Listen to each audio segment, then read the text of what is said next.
HVRL Cup dreams never stop until it's won. Corners cut precise like a chef with the blade. Every lap a legacy, the history we made. Tires screaming, engines humming, that's the anthem. Rivals in my rear view, yeah, I outran them. Tracks a battlefield, asphalt's my domain. Best of the best, y'all just playing in the rain. HVRL Cup Kings, we the top of the track. Chasing every flag, no way we looking back. Best of the best, yeah, we taking the crown. HVRL Cup dreams, we ain't slowing down. Apex predator, carving lines through the air. Victory in my veins, competition beware. Fast as a rumor, slick as a thief. Every curve I conquer's a moment of belief. Gasoline ambition, turbocharged soul. Distance like a heartbeat, never lose control. Adrenaline's a drug, I'm addicted to the rush. Roads my canvas, speed's the artist's brush. HVRL Cup Kings, we the top of the track.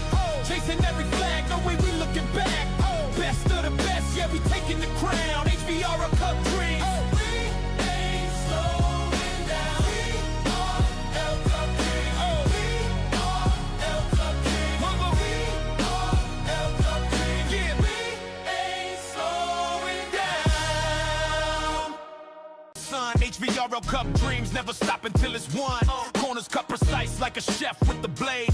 Every lap a legacy, the history we made. Tires screaming, engines humming, that's the anthem. Rivals in my rear view, yeah, I outran them. Tracks a battlefield, asphalt's my domain. Best of the best, y'all just playing in the rain. HVRL Cup Kings, we the top of the track. Chasing every flag, no way we looking back. Best of the best, yeah, we taking the crown. HVRL Cup dreams, we ain't slowing down. Apex predator, carving lines through the air. Victory in my veins, competition beware. Fast as a rumor, slick as a thief. Every curve I conquer's a moment of belief. Gasoline ambition, turbocharged soul. Distance like a heartbeat, never lose control. Adrenaline's a drug, I'm addicted to the rush. Roads my canvas, speed's the artist's brush. HVRL Cup Kings, we the top of the track. Chasing every flag, no way we looking back. Best of the best, yeah, we taking the crown. HVRL Cup dreams, we ain't slowing down. HVRL Cup Kings, HVRL Cup Kings, HVRL Cup Kings, yeah, we ain't slowing down. Son, HVRL Cup dreams never stop until it's won. Corners cut precise like a chef with the blade. Every lap a legacy, the history we made.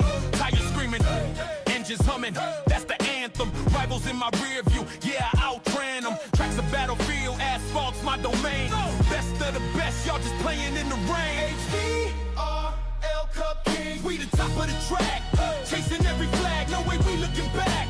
Best of the best, yeah, we taking the crown. HVRL Cup dreams, we ain't slowing down. Apex predator, carving lines through the air. Victory in my veins, competition beware. Fast as a rumor, slick as a thief. Every curve I conquer's a moment of belief. Gasoline ambition, turbocharged soul. Distance like a heartbeat, never lose control. Adrenaline's a drug, I'm addicted to the rush. Roads my canvas, speed's the artist's brush. HVRL Cup Kings, we the top of the track. Chasing every flag, no way we looking back. Best of the best, yeah, we taking the crown. HVRL Cup dreams, we ain't slowing down. HVRL Cup Kings, HVRL Cup Kings, HVRL Cup Kings, yeah, we ain't slowing down. Son, HVRL Cup dreams never stop until it's won. Corners cut precise like a chef with the blade. Every lap a legacy, the history we made. Tires screaming, engines humming, that's the anthem. Rivals in my rear view, yeah, I outran them. Tracks a battlefield, asphalt's my domain. Best of the best, y'all just playing in the rain. HVRL Cup Kings, we the top of the track. Chasing every flag, no way we looking back. Best of the best, yeah, we taking the crown. HVRL Cup dreams, we ain't slowing down. Apex predator, carving lines through the air. Victory in my veins, competition beware. Fast as a rumor, slick as a thief. Every curve I conquer's a moment of belief. Gasoline ambition, turbocharged soul. Distance like a heartbeat, never lose control. Adrenaline's a drug, I'm addicted to the rush. Roads my canvas, speed's the artist's brush. HVRL Cup Kings, we the top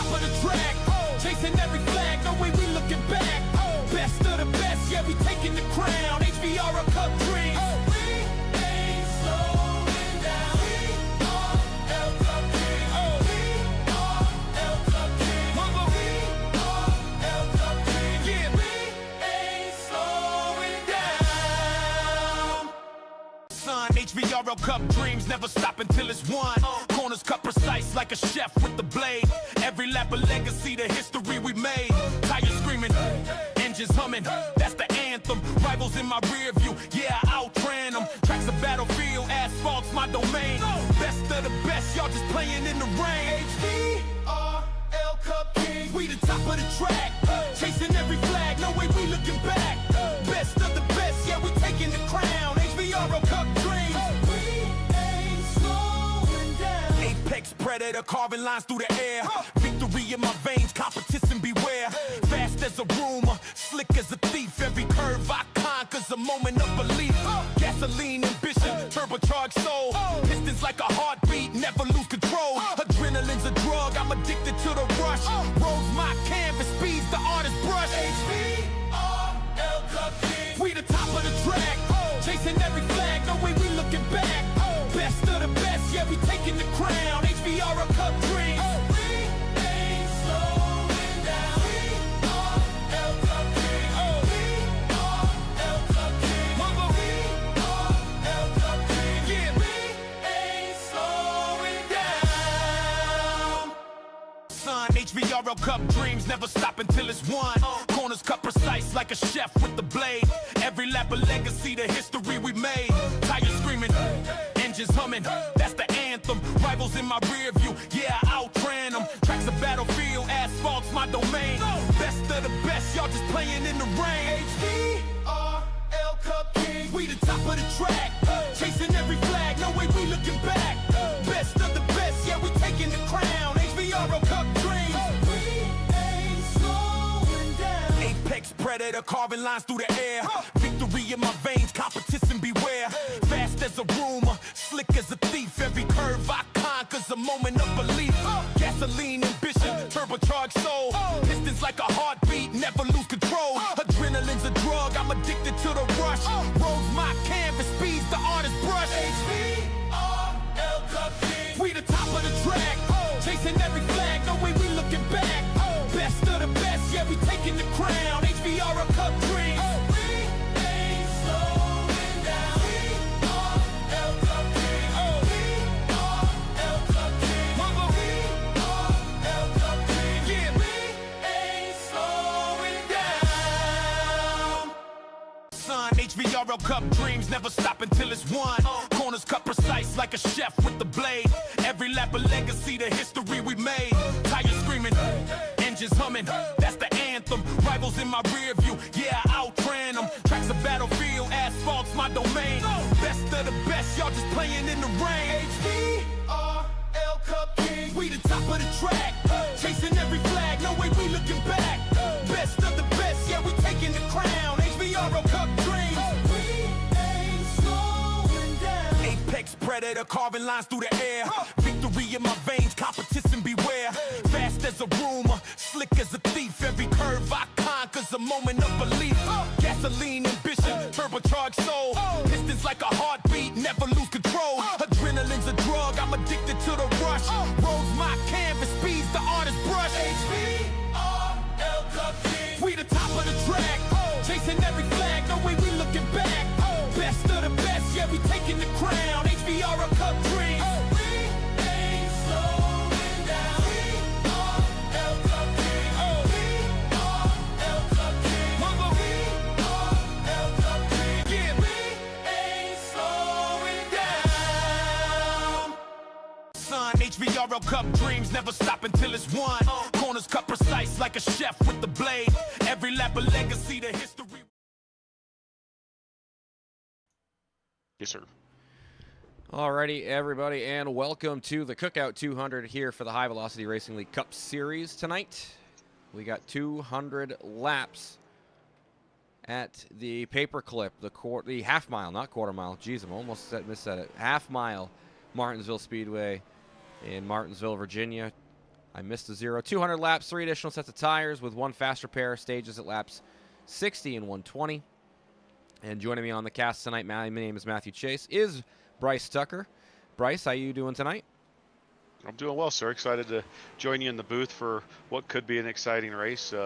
This being the shortest track on NASCAR circuit, and it is the oldest track on the NASCAR circuit. It's going to require some gear changing, a lot of braking, especially going into turn 1, and some tire management if these guys keep some green flag runs, which could be challenging, but these guys are good enough to do it, so we'll see what happens.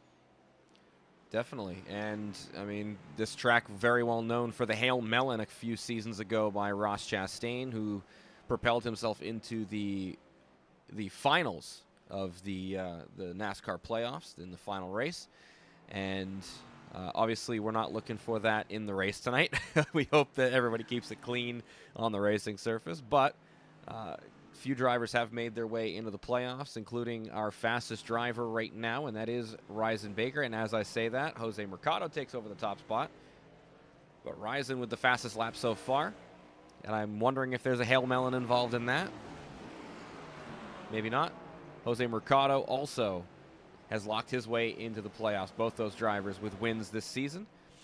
And our newest winner last week was Andrew McGarrigle, as he locked himself into the playoffs with the win at Chicagoland. And now he will try to establish some more playoff points going into the final couple of races here in the regular season. Yeah, and we're racing under the lights, so it's always exciting to race at night. Keeps track temps down. I have noticed, though, guys having a little challenges with spinning out. I don't know what the horsepower tune is on this track. Do you know what they set these cars at?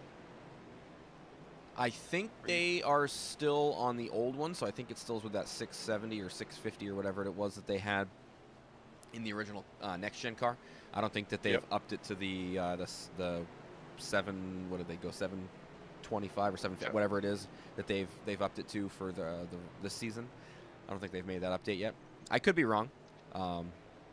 But I would say 650 to 675 horsepower on a short track like this with these guys shifting gears. I mean, it's going to take a little bit of throttle management for sure. And also, I mean, normally when these guys are having to go through shifting of gears, they're talking, 4th to 5th. I feel like at this track you're looking at more of a third to 4th. Yeah. Yep. Exactly. You're going to have a higher rear end ratio there with that. So. Yep. Yeah. Got to try to get that torque to the ground. Yep. You got to get that torque to the pavement. Try to get it moving forward as fast as you can, but it's also going to mean people are going to be prone to getting loose on entry of the corner, because if you're downshifting, well, you're going to be at risk for that. And then on top of that, the curbs of this track are deadly when you catch them. And if you do, well, you're going to go probably plowing out to the outside wall. So you got to be careful if you're on the outside of drivers that they don't get those curbs. So. Yeah, and we're getting ready to qualify here. We are. And as you can see on the left-hand side, Mercado, Wiles, Baker, the 3 fastest, all in that 18-second bracket right now, all in the 18.9 bracket. So we'll see how qualifying goes. Mercado wants to capitalize on a track like this. I know that he's always been very good with the short tracks. We'll see what he can do here in Martinsville. I'm going to say nobody breaks 19 seconds. I'm going to say they get close, but I'm going to say it's going to be low 19s is going to put it on pole. I'm with you. Just a hunch. Practice, you're always pushing a little harder. Always pushing a little harder. Yeah, and maybe that third lap you get more temperature in them, so that third lap on a track this short could be your best lap. Well, we're about to find out. Jose Mercado's on track right now. He is taking the green flag, as is John Fieldley. And Jose wrapping that inside line as he goes through turns 1 and 2, and now down the backstretch. Hard braking down here into turn 3. I got to imagine lap 2 is going to be their hot lap. Very likely. 1943 for Jose on his first lap. You saw him go 18.9s in practice. Fieldley's time in 19.53. We'll hop on with somebody else on their first lap. Travis George in the 16 on his first lap. And Mercado goes a 19.06, 057 if we're... Yeah, you were absolutely right. Low 19s so far. George's first lap was a 4.49. Kevin Calkins in the 07 gets up to 19,278. McGarrigle at a 190. And Travis George to a 428, puts him into the 4th spot so far. Happy's on his outlap right now. Let's look at Chris Polhamus, actually, who is about to finish lap number 1 for the 33 car. That is a 19.74 for Polhamus. He's on his 2nd lap. Garrett Wiles' 1st lap, 20.156. And off of turn 4 for the 2nd time, here comes Polhamus. And 3:11 there, up to 4th for the number 33. Wilder gets up to 7th on his 1st lap. And Garrett Wiles up to the pole inside the 19 bracket, down into the 18.9s. Well done there from Garrett Wiles. Sean Wilder on his 2nd lap here. Off of turn 4, barely keeping it off the wall there. 2nd lap for the 99 is unfortunately not better than the 582. So he will be still in the 8th spot right now. Scott Milliken's 2nd lap puts him 9th as he goes up to the 19.605. Paul Pfeffer in the number 64 here tonight, starting his 1st lap. Garrett had to go and prove me wrong. Good job, Garrett. Very well done, Garrett.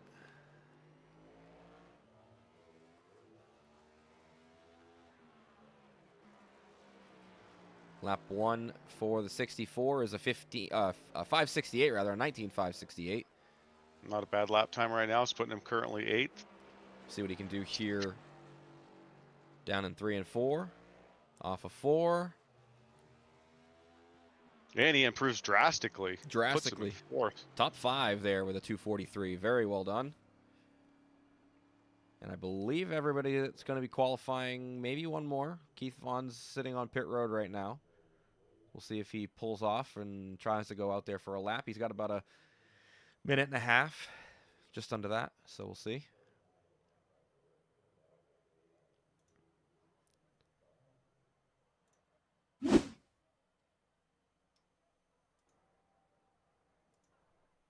And the 23 sitting on pit road there. Must have stepped away from his steering wheel. He had an emergency pit stop for himself. Maybe, absolutely. Or waiting for the last possible second, potentially. Yeah. You're going to need at least pushing it now. At least 40 seconds to get around this track twice to get one lap in. Yeah, it looks like he's not going to qualify. Yeah, it looks like we're good. So, all right, we are going to go to a short break. When we come back, we'll come back with our starting grid for the Cookout 200 here from Martinsville Speedway. Don't go anywhere. We'll be right back. HVRL Cup dreams never stop until it's won. Corners cut precise like a chef with the blade. Every lap a legacy, the history we made.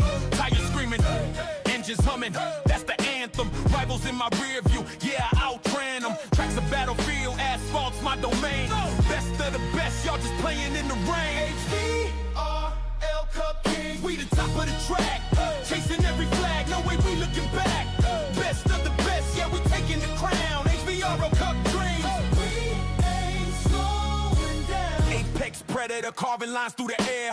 Victory in my veins, competition beware. Fast as a rumor, slick as a thief. Every curve I conquer's a moment of belief. Gasoline ambition, turbocharged soul. Pistons like a heartbeat, never lose control. Adrenaline's a drug, I'm addicted to the rush. Roads my canvas, speeds the artist's brush. HVRL Cup King, we the top of the track. Chasing every flag, no way we looking back. Best of the best, yeah, we taking the crown. HVRL Cup dreams, we ain't slowing down. HVRL Cup King, HVRL Cup King, HVRL Cup King, yeah, we ain't slowing down. Son, HVRL Cup dreams never stop until it's won. Corners cut precise like a chef with the blade. Every lap a legacy, the history we made. Tires screaming, engines humming, that's the anthem. Rivals in my rear view, yeah, I outran them. Tracks a battlefield, asphalt's my domain. Best of the best, y'all just playing in the rain. HVRL Cup King, we the top of the track. Chasing every flag, no way we looking back. Best of the best, yeah, we taking the crown.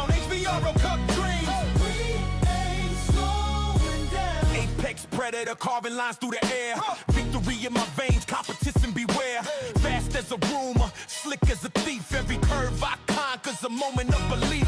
Gasoline ambition, turbocharged soul. Pistons like a heartbeat, never lose control. Adrenaline's a drug, I'm addicted to the rush.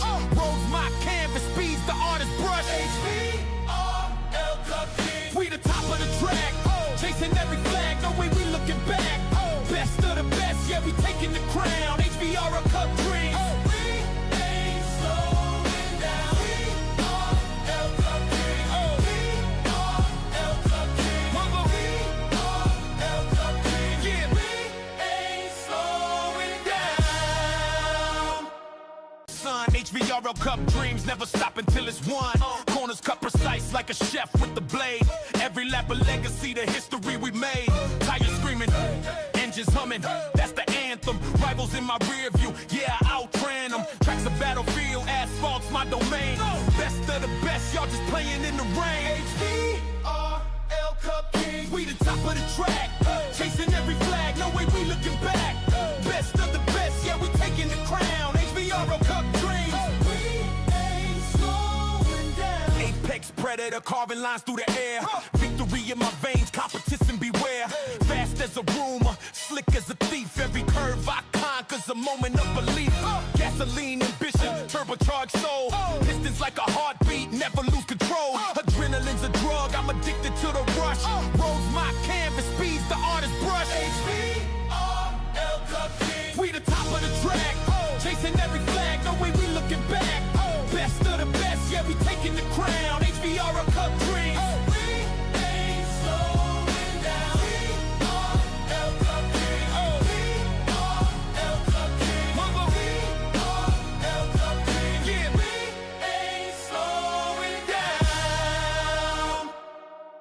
HVRL Cup dreams never stop until it's won. Corners cut precise like a chef with the blade. Every lap a legacy, the history we made. Tires screaming, engines humming.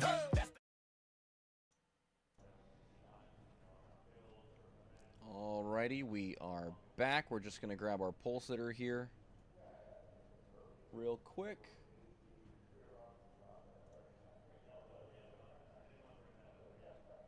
Maybe. Oh, they moved that. Okay. I'll say.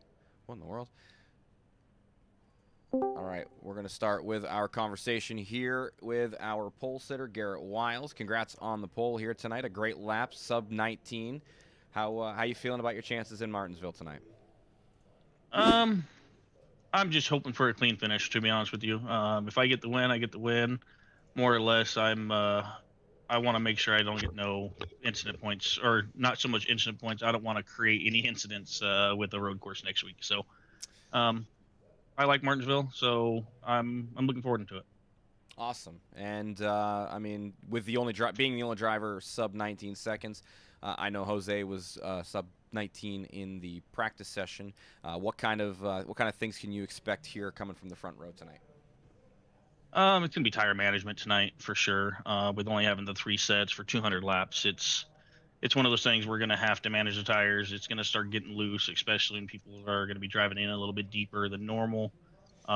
It will lock up the rears pretty easy because here there's right at the braking point. There's a kind of a little bit of a bump going into 3, so it's really easy to lock up. So as long as you can prevent that and save your tires, you'll be pretty good throughout the whole run. So.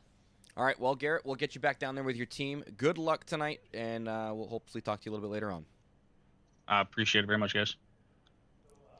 That's Garrett Wiles, driver the number 91. He starts on the pole position here with Jose Mercado joining him on that front row in the number 41. Row number 2 has Andrew McGarrigle, last week's winner in the 11, in the inside of that row with Paul Pfeffer on the outside in the number 64. Row number 3 starts with the 07 of Kevin Calkins and Chris Polhamus in the number 33. Travis George starts 7th tonight inside row 4 with John Fieldy to his outside in the number 27. And then row number 5 has a 99 of Sean Wilder and the 3 of Scott Milliken. Row 6, we've got Mark Miller, otherwise known as Chummy, starting in 11th with Ryan Stevenson starting in 12th place in the number 5. Row number 7 has Sean Happy Happick in the number 52 with Forrest Martin subbing for Brandon Dayhoff here tonight in the number 51. Christian McCrelly starts in the 22 in 15th, with Ryzen Baker to the outside in the 16th spot, number 77. C.D. Mangrum in the 25 will be starting in the 17th position with Tom Freitas starting 18th. Hunter West is the inside of row 10 with Keith Vaughn in the 23. And then the final row of the field here, Jace Keller starts inside in the 45, and Shane Johnson rounding out the field in the number 2. Excellent job, sir, as always. We love to see it. Looks like the parade lap is getting ready to start here, and these guys are going to start to get these tires warmed up and get lined up, and we can get to racing. As they roll off.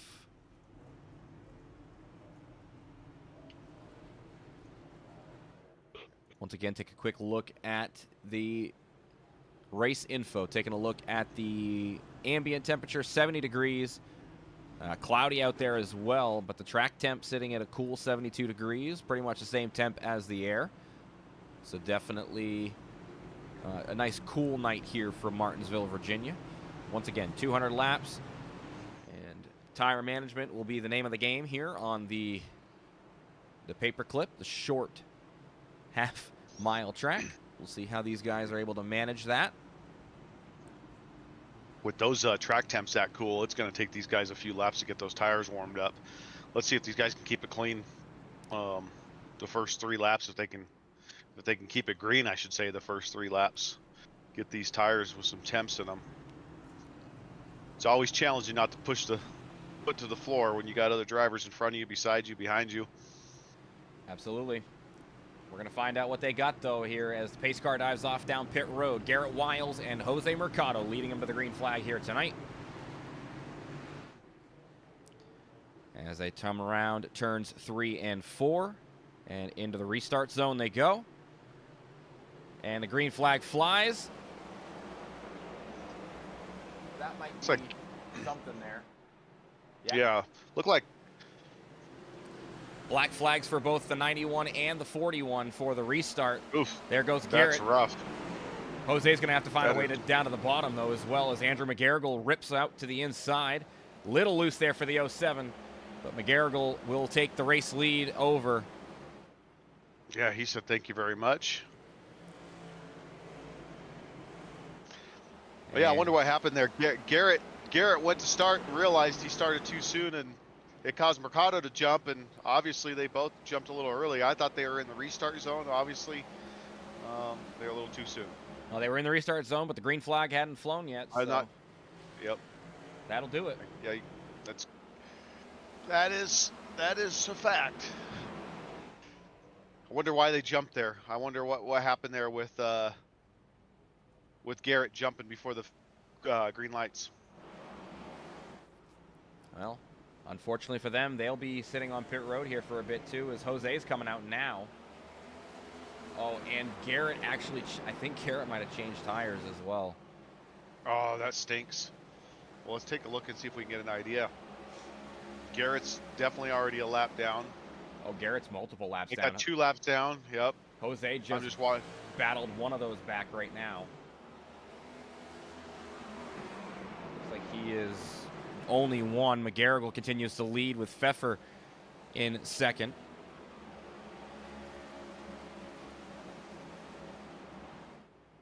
You know, someone to watch if he gets a hang of this is the 16 and Travis George. He's really good on short tracks.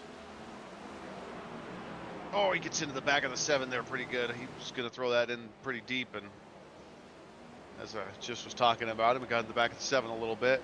We got Wilder in the 99 car behind him now, up to 5th. Wilder's up 4 spots. Travis up 3. Granted, 2 of that are the front row guys. We talk about it, you know, your own worst enemy. Yep. You know, go out and practice and have the track down and put the lap times down, but all it takes is a mistake, and it can really cost you. Absolutely. Any little mistake can be the difference between winning a race or not. Whether that be changing tires when you're not expecting to, or getting a black flag on a restart, or speeding on pit road, something simple as that. Yeah, if Garrett changed tires and that means he's got 3 sets of tires for the whole Total. race, not 4. Yeah. And right now, the fastest driver on track is not your race leader. It is Jose Mercado, as he now sits 18th, 1 lap down to the race leader, but trying to race his way back to the lead lap. Yeah, and he can do that, but I don't know that it's going to do him any good long term to run fast laps like that if he blazes the tires off. I don't know. We'll see how it plays out for him. He almost just has to hope for cautions, or maybe he can get back up to the field, I guess, but get to look at the 64 to really put some pressure on the 11 here in the lead. And McGarrigle continues to lead, but like you said, the 64 of Pfeffer is right on the back bumper. So far, it's been pretty good, respectful racing out of everybody. But Pfeffer is kind of losing a little bit of ground here. Now the 07, or now the 7 rather, of Kevin Calkins is closing in and is ready to pounce if there's a mistake in front. Yeah, those top 5 cars currently are just kind of going in a line, just keeping the equal distance between the 5 of them and running laps. Yeah, and they got a pretty good gap between themselves and the 6th place car of Polhamus. They're all 5 of their lap times are pretty consistent with each other, and that's why we're seeing this little train they got going on here. Yeah, the leader there, McGarrigle, 1980 on the last lap, and then Pfeffer with a 19.6. Calkins with a 19.5. CD Mangrum spun around. I don't see what happened, but CD Mangrum did spin around, and then when he put it in, he nosed it into the inside wall there too. Yeah. Trying to get it off that wall to get it going again.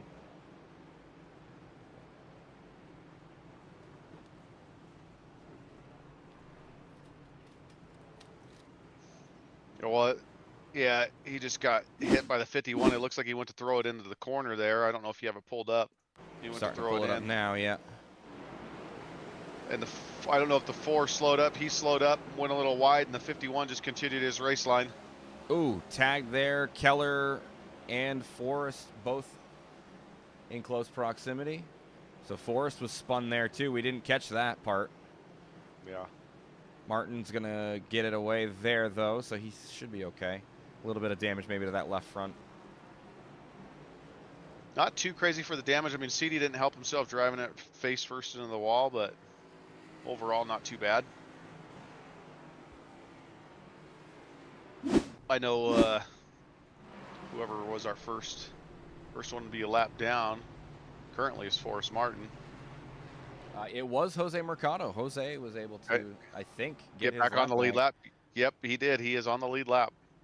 But now he's got to make sure he gets out in front of the race leader, and it looks like he'll do just that. So the 41 of Mercado back to the lead lap. Good for him. So yeah, Forrest would be the first one down, and then Garrett Wiles would be the first one 2 down right now. Not too bad of a start. We had about 11, 12 laps there of good green flag racing to start the race. That's always a good sign. Let's see if they can keep it up. That's what we're hoping for.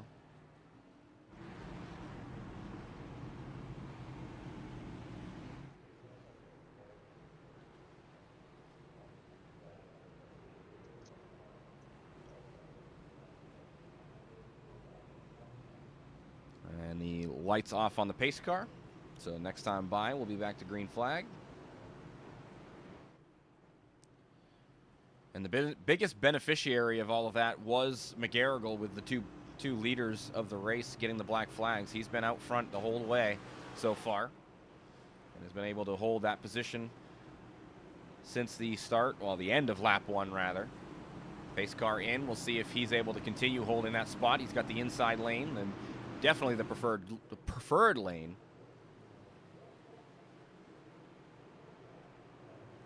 Into the restart zone. He rips away on the inside. A great jump for him. Yeah, a fantastic jump. They get bottled up a little bit in turn one as everybody's just trying to go in little cautiously. Don't blame them. Great job there by everyone. And the high side really got railroaded there as the first three on the inside lane get through, and that's going to be Kevin Culkins up to second now, as well as Sean Wilder up to the third and final podium spot. Paul Pfeffer back to the fourth position. And don't look now, Ryzen Baker charging to the front as he looks to the inside on Paul Hamus for the fourth spot. And the 33 hits the outside wall out of turn 4. Travis George moves back up to 6th.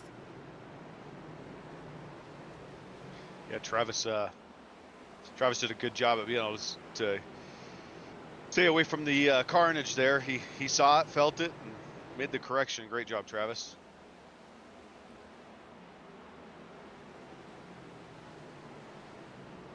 And here comes Jose Mercado charging towards the front as he moves up to the 11th spot. He's got his sights set on the top 10 here once again as Keith Vaughn in front of him locks it up, has to avoid the contact between himself and the 23.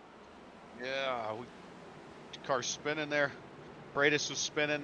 He got involved with another car, but they were able to keep it on the track, keep it going. Good job, you two. I missed who the other car was that was involved. Well, he's around Hunter West and Ryan Stevenson, so it could have been either of those guys, I think. But they are good to go, it looks like. And Jose Mercado does have the fastest lap, as you alluded to, at a 19:04, which is significantly faster than anybody else on track as of right now. And the 64 car spins and goes down into the pit. What did I miss there? I'm not sure. Oh, the 64. Yellow flag out. Let's see. Gets loose. Gets loose.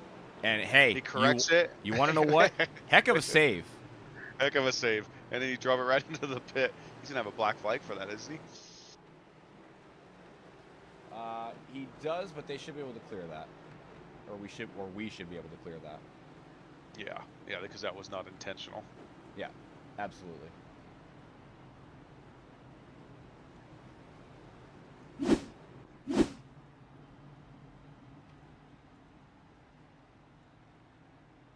Still has it, so I don't know if he's asked for it or not. But if he hasn't asked for it, he should.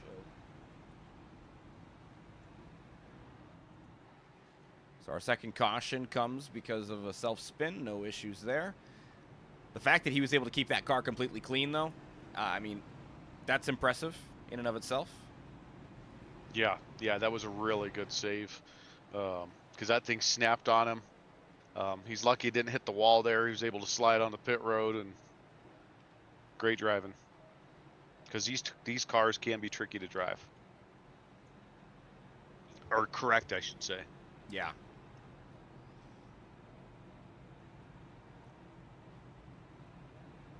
He still has that black flag.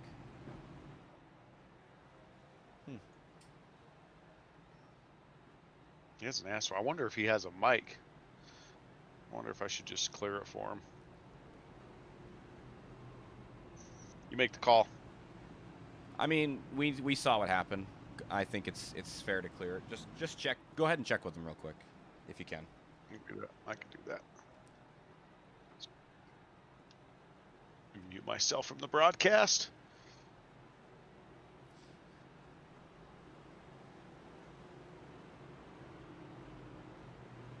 So we're on lap 29 here as we go back to double file.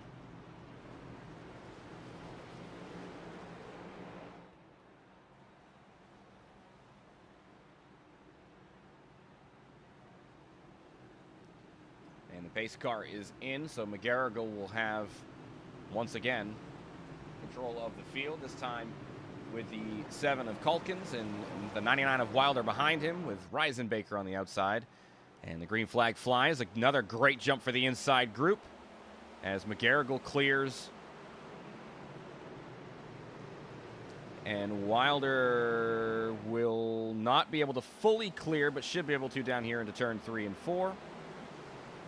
Jose Mercado's worked himself back up to 7th place after that early mistake. Yeah, and he is inside on Polhamus. He's got that rear quarter panel, and now Jose almost got contact between himself and the 33. As Polhamus goes way wide. Yes, he does. And we'll put Jose up to P5 as Baker falls in line right behind. Happy will get clear of Polhamus as well.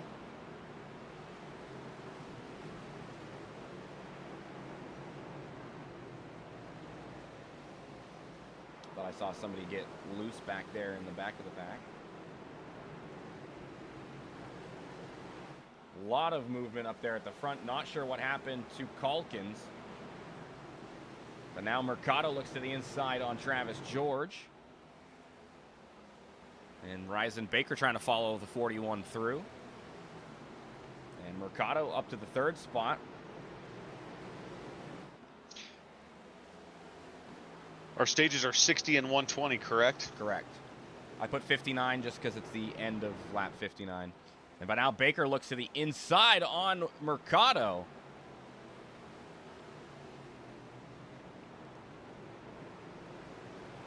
And there goes Ryzen Baker up to the 3rd spot. Wilder doing a good job of just maintaining that 2nd position. Yeah, him and Andrew are out there just running some good clean laps. They actually have a pretty decent gap from the field between the two of them. I think you're See going if Ryzen can close the distance. I mean, he's turning 1936s right now, so he's moving. I think you're going to see him close the gap pretty quick. Yeah, that's a pretty quick lap time this deep into the race. We're lap 36, and these have been quite a few green flag laps, so tires definitely have some temp and some wear in them. Yeah, here comes Mercado charging back as well, as Mercado's going to look to the inside. Baker trying to close the door and will do so. Great battle here for the 3rd spot.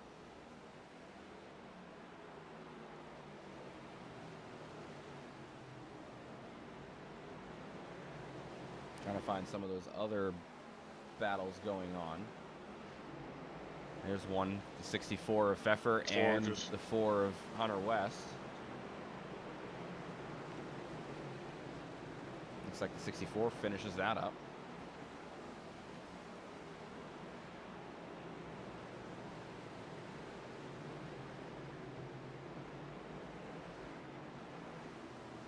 Yeah, and look, field spread out pretty decently, right? Oh, we got a car sideways. Paloma, so he saves it. The 33 saves it. He's had a couple incidents here where we're off the wall and getting sideways, but these guys are doing a pretty good job at correcting some of these mistakes, because we've seen a few of them where they could have turned into a caution, but they've kept it on the track and kept it going.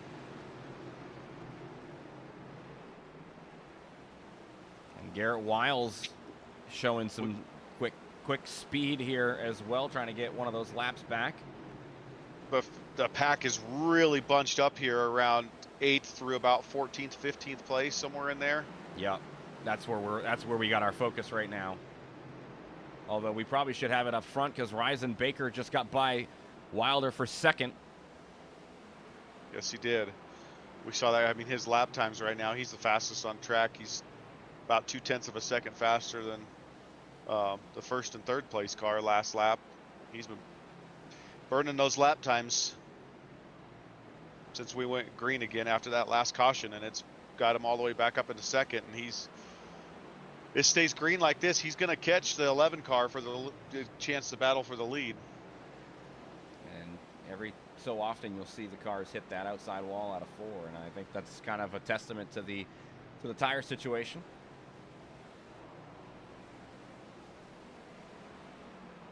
.64 making an aggressive move down on the 3. Gets around. He's back up to the top 10, and he's trying to get by Happy.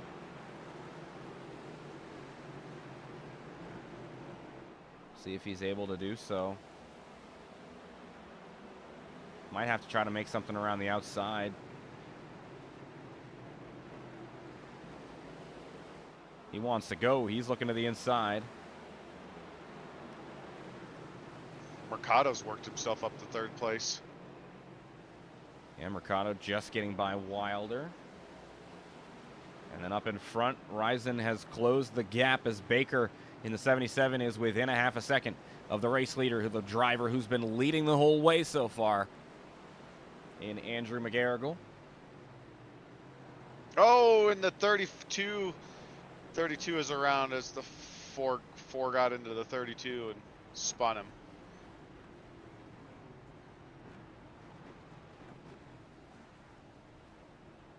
Slow up, guys. Caution.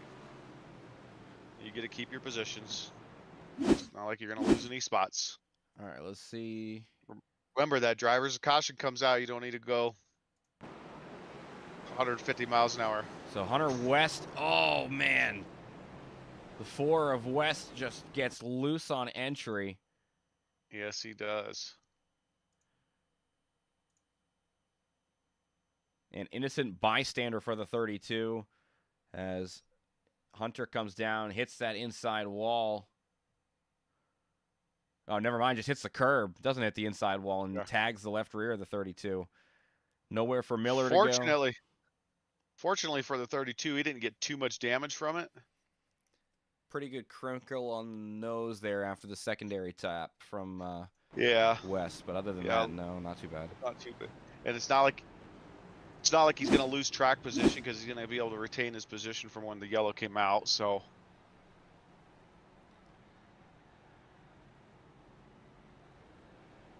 And with only a few laps to go, I would imagine nobody planning to come down pit road unless they are lapped down or anything like that, as Wiles came down, but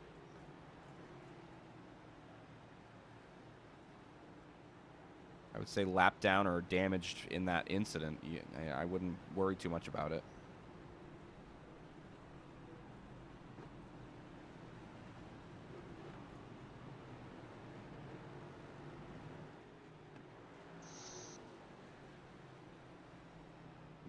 We're at lap 50 now, so. Yeah, so it should be about 8 laps, I would say. Maybe 7. We're going to find out here if we go back to double file on this lap or not.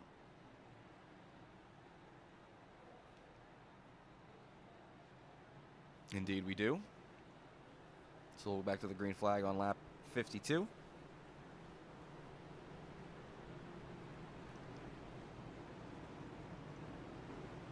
And McGarrigle takes the inside. And that's all fine and dandy. The 77 of Rison Baker has been very good all season at reading the jump from the race leader from the outside lane. We'll see if he's able to do so here against McGarrigle, a teammate. Got some good-looking cars out here today. Into the restart zone. And a very good jump from the driver on the outside. McGarrigle and Baker will be side by side, and Baker going to go around the outside as well and get to the race. Take the lead there. Yeah. That tells me the outside might be rubbering up a little bit as well if he's able to roll that as well as he did around the outside. And 7 to go. Mercado looks to the inside. McGarrigle shuts the door for second. And here comes Mercado back to the inside once again. And this time, Mercado has the position. A little bit of a door tap there. And we'll see with 6 to go if Mercado... Oh, and the 52 sideways on the track. Yellow flag's out.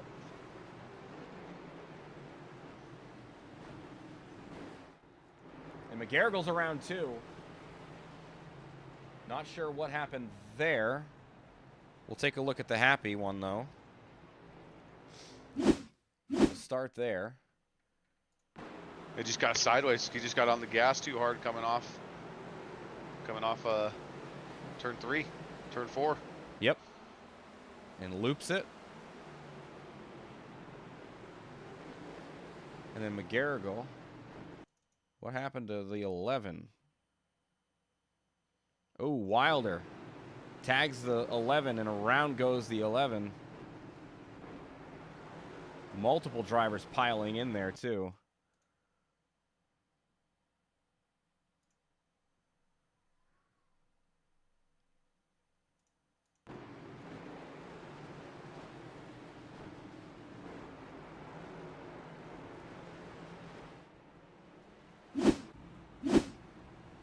Not exactly sure what happened to McGarrigle there, but... Yeah, wonder how much damage he got from that nose collecting the wall head on. Wasn't a high-speed hit, but... As long as it doesn't damage the motor at all, it should be fine, but yeah. Yeah, this track, it's not like you're using much aero for pace, so... Right. McGarrigle's coming back down pit road here. It's more about mechanical grip versus aero on a track like this. The driver who's been out in the race lead for most of the night is going to have to deal with some damage now. And I don't remember what lap that was on, so I don't know. They're going to stage. Race control did say 1 lap shootout for stage. Well, that's gonna be interesting. And Andrew's taking tires. I think that's smart. Yep, he's taking all 4. I think that's really smart. Because now you can flip it back in your favor here. As long as you don't go down a lap. Yeah, it looks like he's going to stay out there stay in there as long as he can, fix some of that damage. He's going to have to get out pretty soon. There he goes. Yeah, he gets out plenty of time. No problem. Yes. But now he's going to get back around here before the field takes the green flag. Yeah, I think he'll be fine. That part of it, I mean, he's obviously just looking for flipping the stage like you said. Well, here comes the pace car down pit road. 1 lap shootout for stage. As Ryzen Baker's in the lead with Jose Mercado and Sean Wilder in 3rd. And green flag, a little bit of a tire spin there for Baker. That's going to keep Mercado in it. And around goes the 7. That's the caution, and that's the stage.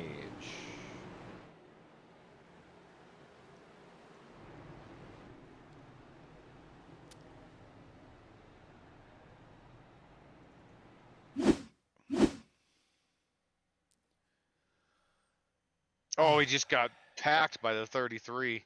Oof. Man. The 7 car got absolute. Oh, And I think he blew his car up. Oh, he did blow his car up. Oh, yeah, he did. And he had to tow, which was unfortunate because his pit box was just on the other side of the wall.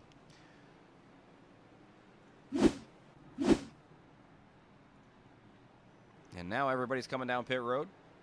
Other than Christian McCrelly, looks like. He stays out, as does Garrett Wiles. Which I am guessing Garrett is the free pass. I could take a look and see if I can pull it up here on iRacing and see who's where. Yeah, he's the free pass. McCrelly comes down. Looks like Freitas is going to be in the race lead here in the 32. So McGarrigle comes down pit road anyway to repair some damage. Oh, he gets probably, yeah, get some repair. Oh, a lot of people are going to go a lap down here too. Ryzen Baker said he got an unsafe pit exit.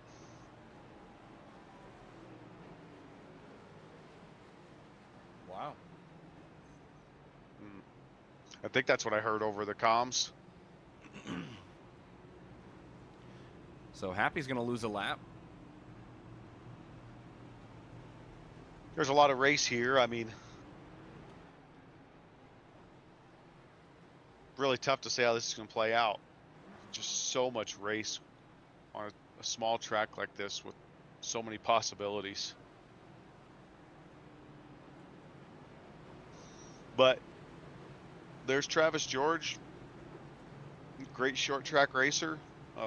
He's been consistent across HVRL for many seasons and in every different series. Anytime that's a short track, he always seems to do pretty well, especially if he can stay clean. And there he is right now. He's finding himself up there in the top 5. He's been battling up in that top 5 for most of the race, too, Yeah. but the 32 going to lead him to the green flag here. As he'll rip away on the inside lane. A great jump, and around goes the 33 on the restart. 33's had a tough couple of laps recently. George did a great job at checking up a little bit there to prevent getting in the back of his car, and 33 just, I'm not sure what exactly happened, if he just spun the tires, cold tires.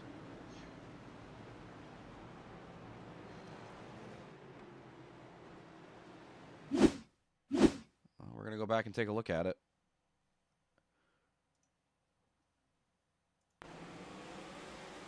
Yep, that's exactly what happened.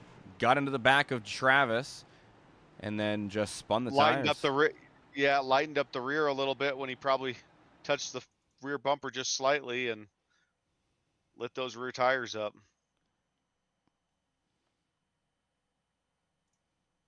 That's the one thing about restarts. I mean,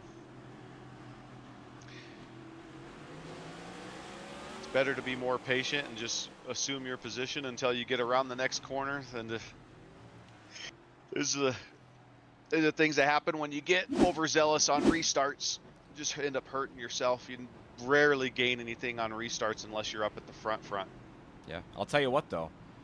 A great job by everybody behind to not make contact with that car that was spinning on the front straightaway. There's not a whole lot of room on the straightaways here, or anywhere, no, there's really. Not. So, well done. And Hunter West came down pit road that time to get service done to his car.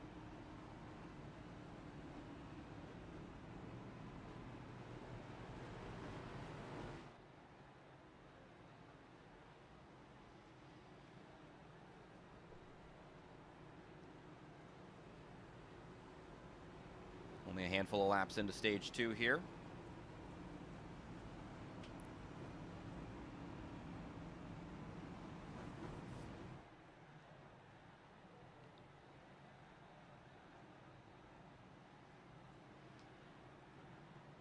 Wilder, Mercado, and George have been up here for most of the race, including the charge back from Mercado.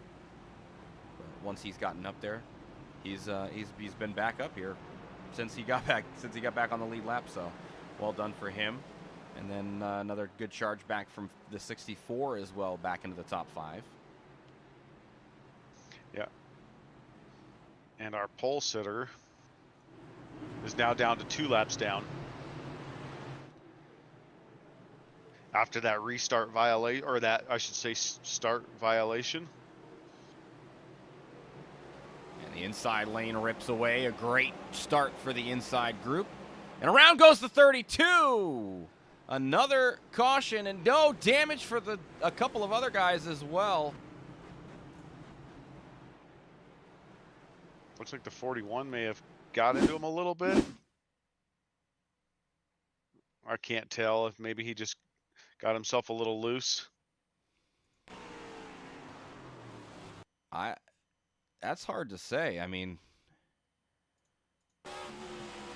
so he started to get loose. I think he got a little bit too heavy on the brake yep. pedal, and then just finished off. Yeah, right when he was going in.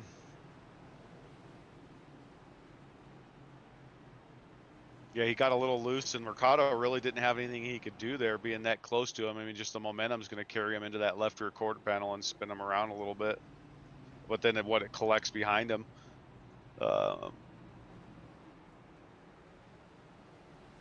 These guys are having a little bit of troubles after driving all those laps on those warm tires, and now they can't get started again on these cold tires. Sometimes you just got to tell yourself cold tires, but you see it so often that restarts or starts of new stages with everybody having new tires is really challenging for whatever reason. I guess we don't put it in the back of our mind to respect the horsepower with. tire temps under 100 degrees. Absolutely. Now it's showing Wilder as the leader, but he's got the 64 and the 16 in front of him. Those two guys were involved in the incident, so I'm not sure exactly what's going on.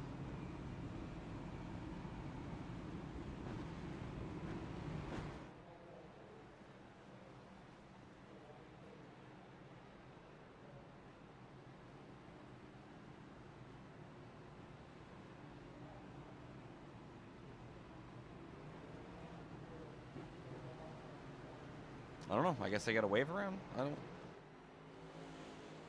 exactly know what happened there. But okay. That's all that matters. Well, our pole sitter's really liking these cautions because now he's down to 1 lap down. That's trouble for the rest of the field because he's quit. He's shown that he's got the pace, and they're just letting him right back in the race. That's exactly right. And the more they do that, the closer to the lead lap he gets. And I agree. I think he is one to watch here the rest of the way. Green flag flies. Wilder with a great jump on that inside lane, and Mercado will be chasing the 99 down into turn 1. Ryan Stevenson up to 3rd right now, door to door with Paul Hamus. Tagged by the 33 on the entry of 3. And Stevenson way up the track, going to lose a lot of spots there.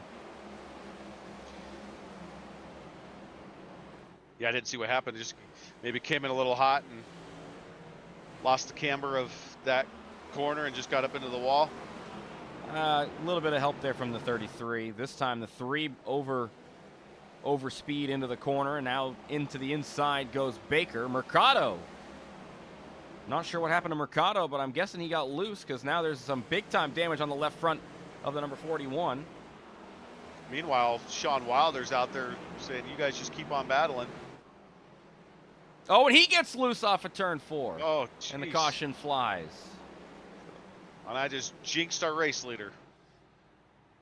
But he had a clean track.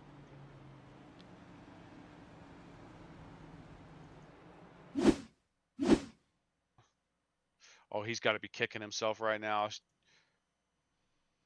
I'm guessing he caught that curb. That's what it looks like. He was lucky enough. Curious on his cockpit view what we see here. Yeah, so what he did, he just hugged it down. He just hugged it down to the left too much. He put the left front and possibly the left rear on that curb, on the gas. All that does is basically de-wedge the car to the point where it's really hard to get it caught after that. I'd like to see what happened to Mercado the lap before as well, because I'm guessing something similar happened. So we're going to go back and take a look at what happened to the 41. I'm guessing a similar thing, although no. He was able to keep it from collecting any damage, so that's a good thing. But, man, that stinks for him. He was out there running some clean laps. Yeah, Mercado just over throttles the car, it looks like, off of 4, and hard shot to the left front for the 41. So Ryzen Baker takes over the race lead. And the shark fin will be up on car number 91 because Garrett Wiles is back on the lead lap.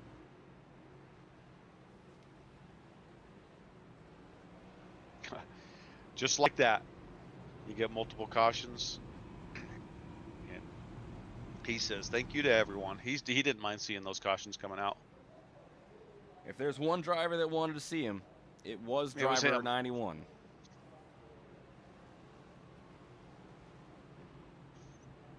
All right, back to double file. Baker and Milliken going to be the front row here with Mercado and Paul Hamus. So watch the 41 and 77. They should have a pretty good restart.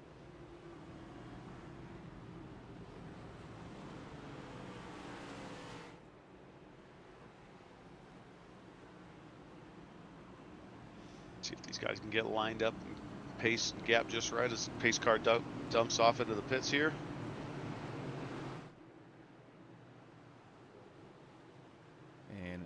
restart zone. Baker goes pretty early, gets a good jump, and you saw the rear of that car even shaking out there as he gets on the throttle.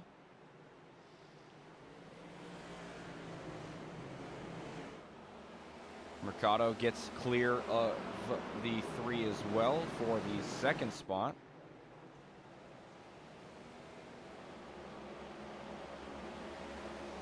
Keller and McGarrigle side by side. Really had to lock up there on entry, did McGarrigle. Side by side with Shane Johnson. As Johnson overspeeds into turn 3. Bryson Baker just set his fastest lap of the race. 19.24.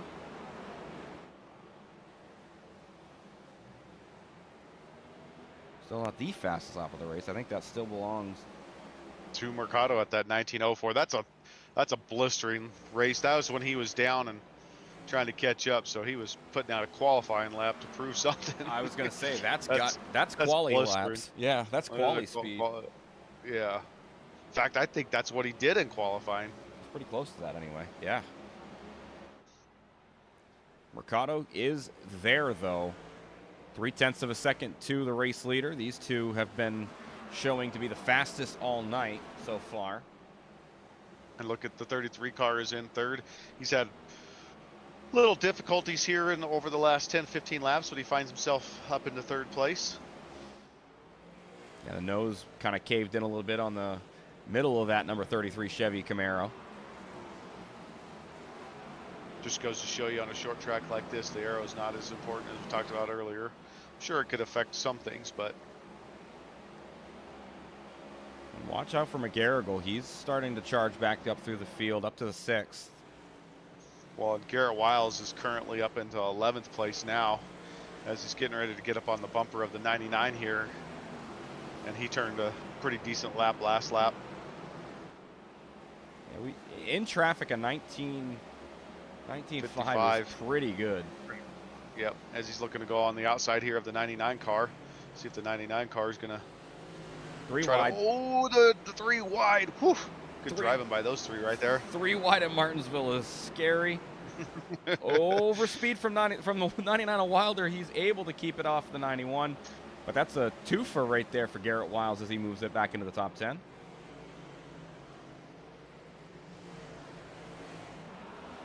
He's going to look to make a move on CD here on the inside. Looks like he's going to get it. Yeah, CD's.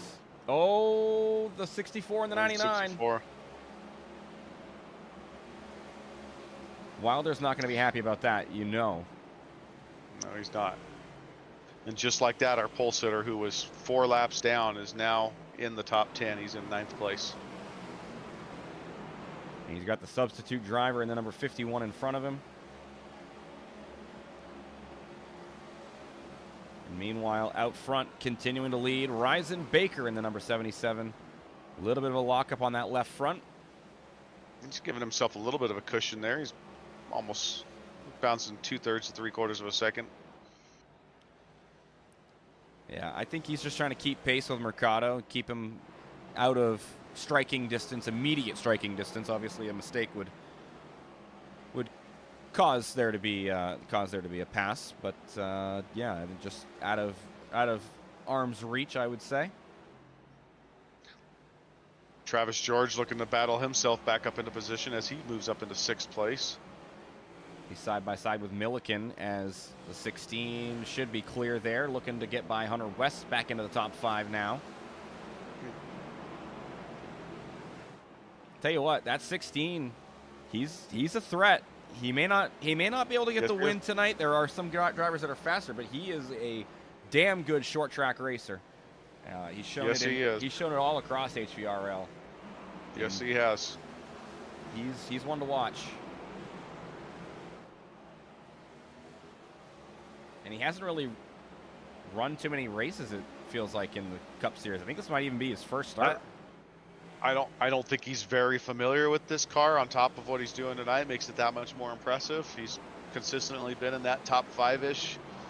He was unfortunately got collected as an innocent bystander, but he hasn't let it affect him. Here he is battling back, looking to get to the top 5 if he can battle here with Hunter West. And right behind him, here comes the 91, the pole sitter, moving up to 7th as he gets by Scott Milliken. Garrett Wiles was the pole sitter, the number 91. Ryzen Baker just turned a 1940, which is fairly quick this far into the stage with this many laps on the tires. Yeah, just a little over halfway through stage 2. And he's continued to build that lead out as well, now out to about a second over Mercado. Now, I don't know if Mercado is saving tires, fuel, or if this is just raw pace from the 77. Obviously, it's raw pace. He looks like a pretty experienced driver. Yeah, I think he is. And then Andrew McGarrigle has gotten himself up to the 3rd spot. He got by Polhamus a little bit ago. Pretty large chunk of change to try to catch up to Mercado right now for 2nd. So I would say probably about as far forward as McGarrigle can go unless there's a mistake from either of the 2 in front. Guys are finding themselves in a nice little groove here. It's all about getting some temp in those tires. Amazing. And now a 3-way battle here for the top 5 as Hunter West holds the 5th spot. Travis George and Garrett Wiles right there ready to go. I think West is holding both of these guys up. They seem to... Oh, when West gets loose, that's going to be 3 wide turned into 1 wide as Garrett Wiles goes 2 for 1 down the backstretch, and he'll get himself into the top 5. Yes. And he's got a little bit of open track in front of him, it looks like. And net neutral for Travis George as he goes from 6th to 6th. So, do you know about how many laps these guys are getting out of a tank of fuel right now? I am not sure, but with a couple of cautions, that should be fine. Should be. I gotta imagine, even with the lower amount of fuel inside the tank, 40–50%, whatever it is, they're still probably getting 45 to 50 laps of green flag racing. Yeah, and we've had a couple of cautions already, so I would expect them to be fine. And now Garrett Wiles looks to the inside. The 33 is a teammate, so should probably let the faster teammate go, as Wiles and George will both get by Polhamus, and now C.D. Mangrum, who's a lap down, or multiple laps down, will get by as well. So Wiles and George both into the top 5. Actually, Wiles is already in the top 5, but George into the top 5 now. Yeah, I mean, if it stays green, I think, and it races like this, I think your top 5 is going to be your top 5. Now, don't look now. The 64 is charging to the front as well, as Pfeffer gets by Polhamus as well for 6th with 13 to go. I think the 64's got some claim to the top 5 as well. He's been quick so far tonight. Yes, he has.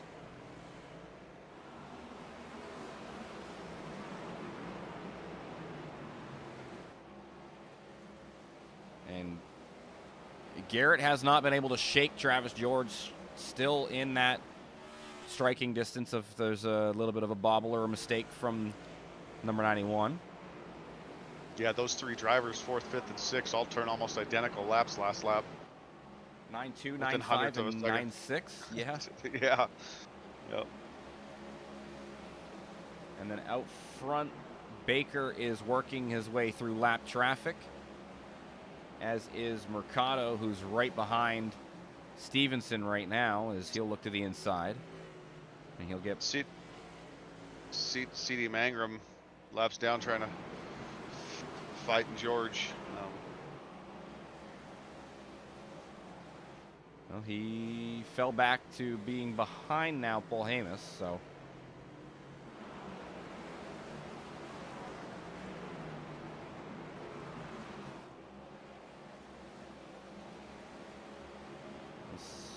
doesn't really look like anybody else super close right now.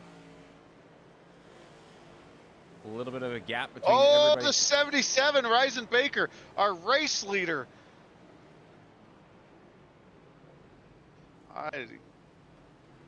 Let's see what happened there. That's he got a little loose. I know he had some lap traffic there, but it looks like he got loose before. Oh, he was already Yeah. loose. Yeah. Oh, no, Yeah. a little bit of contact. Little bit of contact between him and the 3, looks like. Milliken gets loose. Oh, no, he did get a little bit of a bobble there. There was a little bobble. Maybe a neck. No, I don't think that was net code. I'm trying to take a look at it here. Milliken does get a little loose, but he bobbles, tags the 3, and then around goes the 77.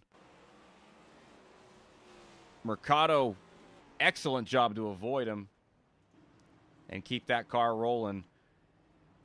And Baker did a pretty good job of keeping the damage to a minimum.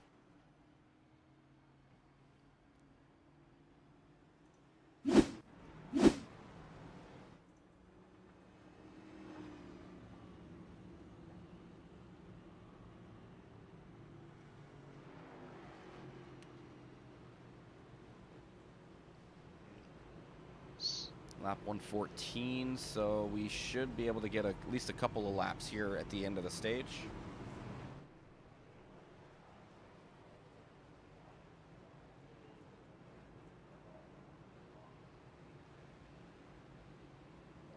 And Mercado leads it after the mistake by Baker.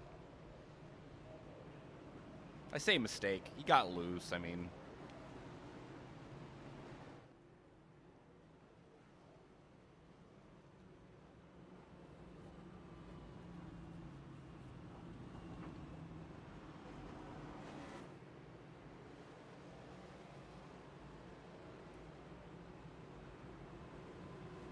if there was any question about if they could make it or not, they for sure can make it now. Absolutely. And that goes. Oh, go ahead. No, I'm sorry. 1 second. Help Happy here.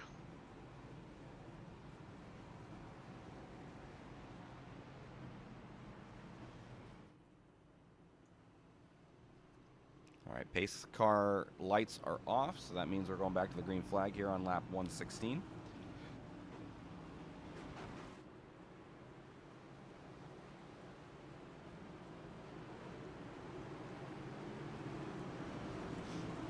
Pace car dives down.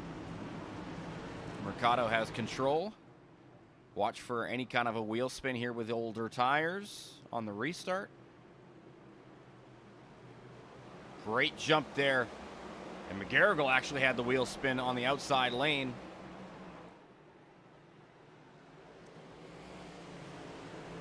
Lap 119 as the leader crosses. Lap 119 going to 120, right? Yeah, as the leader crosses to start lap 120. So we got 2 to go here. Yep. And Baker's looking to the outside on Mercado.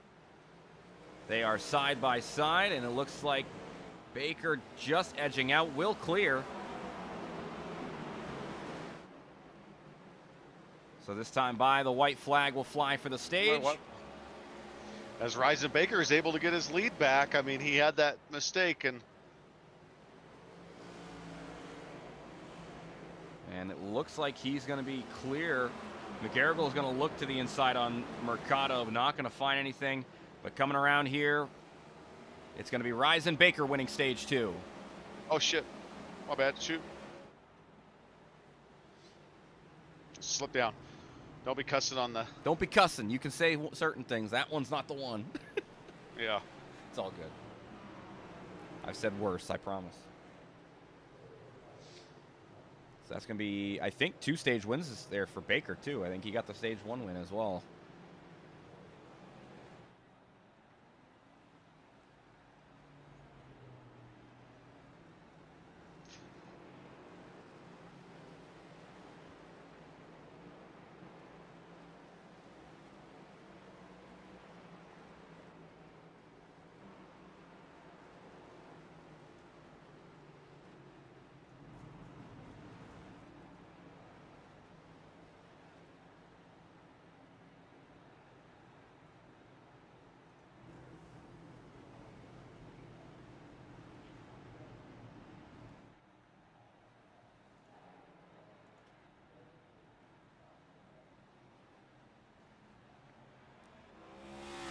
Yeah, I went to throw the caution. I hit restart single file, which is right below it. Hopefully, it just clicked, slipped down. hopefully, they don't But restart I put single it back file. to double. now. I put it back to double file.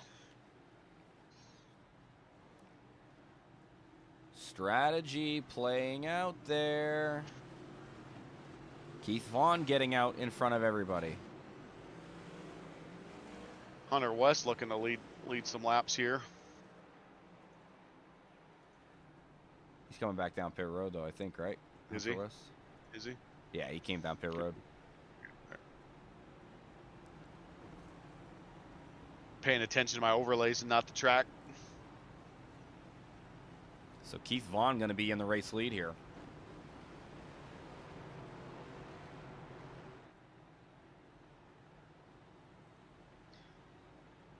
The only thing for the 91, he took that extra set of tires. Remember? He did take that extra set of tires, so I'm wondering where he skimped. Did he skimp in stage 1?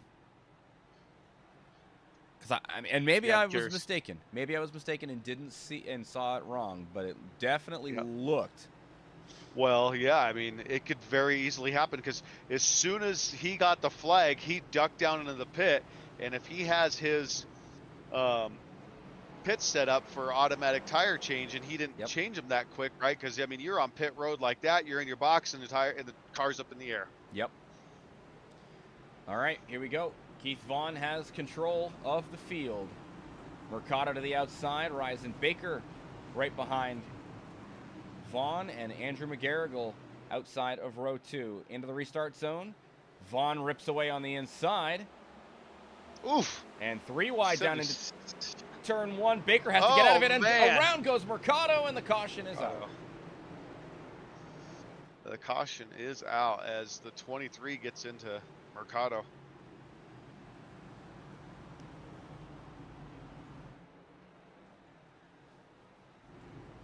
And the nose of the 41's clean, so that tells me he used the fast repair there, which means he's not going to like the damage he just got to that car if it's any kind of bad. So yeah, that's a kind of an aggressive start. I mean, that's a very aggressive start. 3 wide going into turn 1 on cold tires for probably all of them, I'm assuming. I don't know what the 23 is supposed to do exactly, especially with the 77 on his inside. I mean, he's kind of they kind of hang him out to dry. Yeah, that's exactly what I was thinking too. And Mercado just gets the crap end of the stick on that one. I mean, there's not he really. Does. That's an aggressive. It's an aggressive move by the 77 to go inside, but it's also aggressive on the 41 to. Yeah, it's just 3 drivers trying to take the lead right there. And really, I mean, Baker gets out of it though. That's the thing. He catches the curb and gets out of the situation, but Vaughn had nowhere to go. I mean, if he goes to the bottom, he gets taken out. So I mean, there's nothing Keith could do there.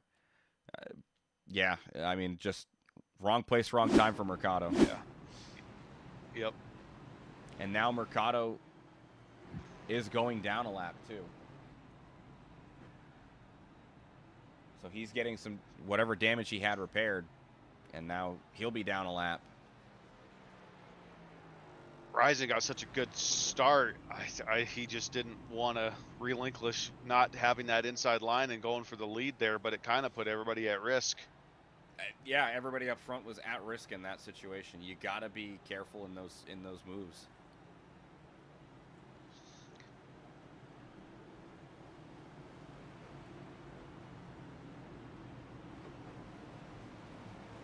Well, we've got Keith Vaughn, Ryzen Baker. You've got Garrett Wiles. You got Andrew, and then Travis George is in 5th place. And once again, I'll say it, Ryzen Baker, one of the better people who's not in control of the field and is able to make it work around the outside. We saw him take the lead that way earlier on. Keith Vaughn with control. Yeah, and he got a great start last time. Ooh, door bang there. Little bit of a wheel spin from Wiles. Definitely not intentional. And down the backstretch, it looks like Keith Vaughn able to hold off Baker for now. Oh, we got the And 4 car Wilder. around. And we got the 99 car around. We got the 33 car around. Everybody's around. Yeah. Yep. Doing donuts. Oh, we'll It's start a with drifting course. We'll start with Hunter West because the 4 was the first one that went around. Let's see what happened here.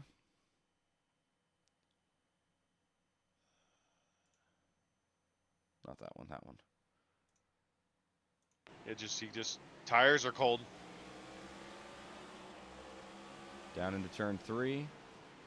Gets loose. Yeah, kind of the same deal as what he did last time. And Mangrum nails him. And then Yeah.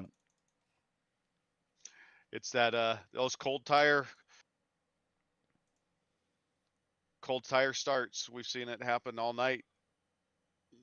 Now at this point, it's been a little bit of a challenge for sure. Wilder gets hammered by the 07. And the 33 was around there too. So this all started, the second part of this all started a little bit of a door tap between Wilder and Pfeffer, and that sent Wilder around.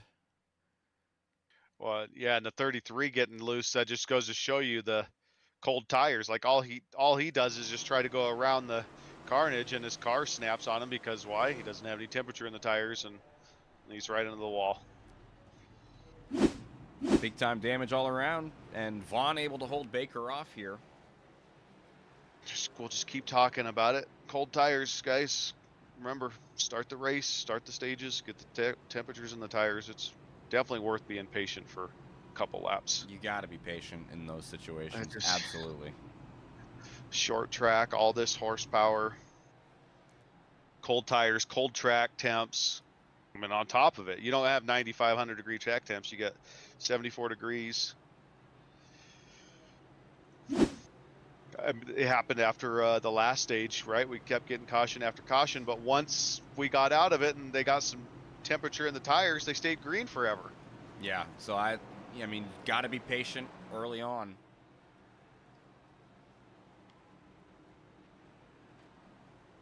Well, I think they're going to do okay right here. Hope so. Let's see. Okay.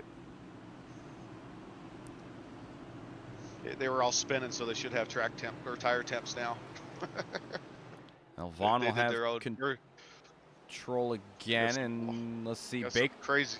Baker got a better restart that time, and he's going hard around the outside. The charge back. Yes, he is, but hey, I don't think the tires did what he wanted them to do there. See if he can get it here on this turn. No, he can't get the speed out of the top side right now. There's no temp in those tires. Yep. And Vaughn going to hold the race lead. McGarrigle's going to get by on the inside as well. And now he'll finally get by. Oh, and there goes the 3. The 3 cars around. The 3 cars around.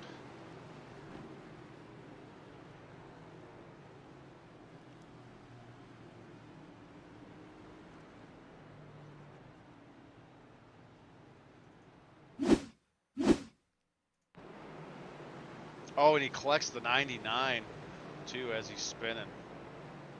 It just clips the door or the right rear of the 99, and it causes the 99 to spin and put that right front into the wall. I think he just got over throttled. I think that's all that was. He did. It was just too much throttle. Throttle management is going to be key in this early on, especially with the cold tires. They're still kind of cold. They may be warmer. There's no way they're. Yeah, there's no way they're at operating temperature yet. Yep.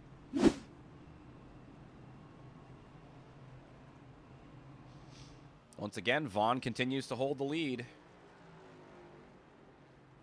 McGarrigle got by Baker, so he'll be to the outside this time with Baker. We saw what happened last time with Baker on the inside. Do you think he goes aggressive like that again? I do. Especially if he gets the jump, the start that he did to start the stage.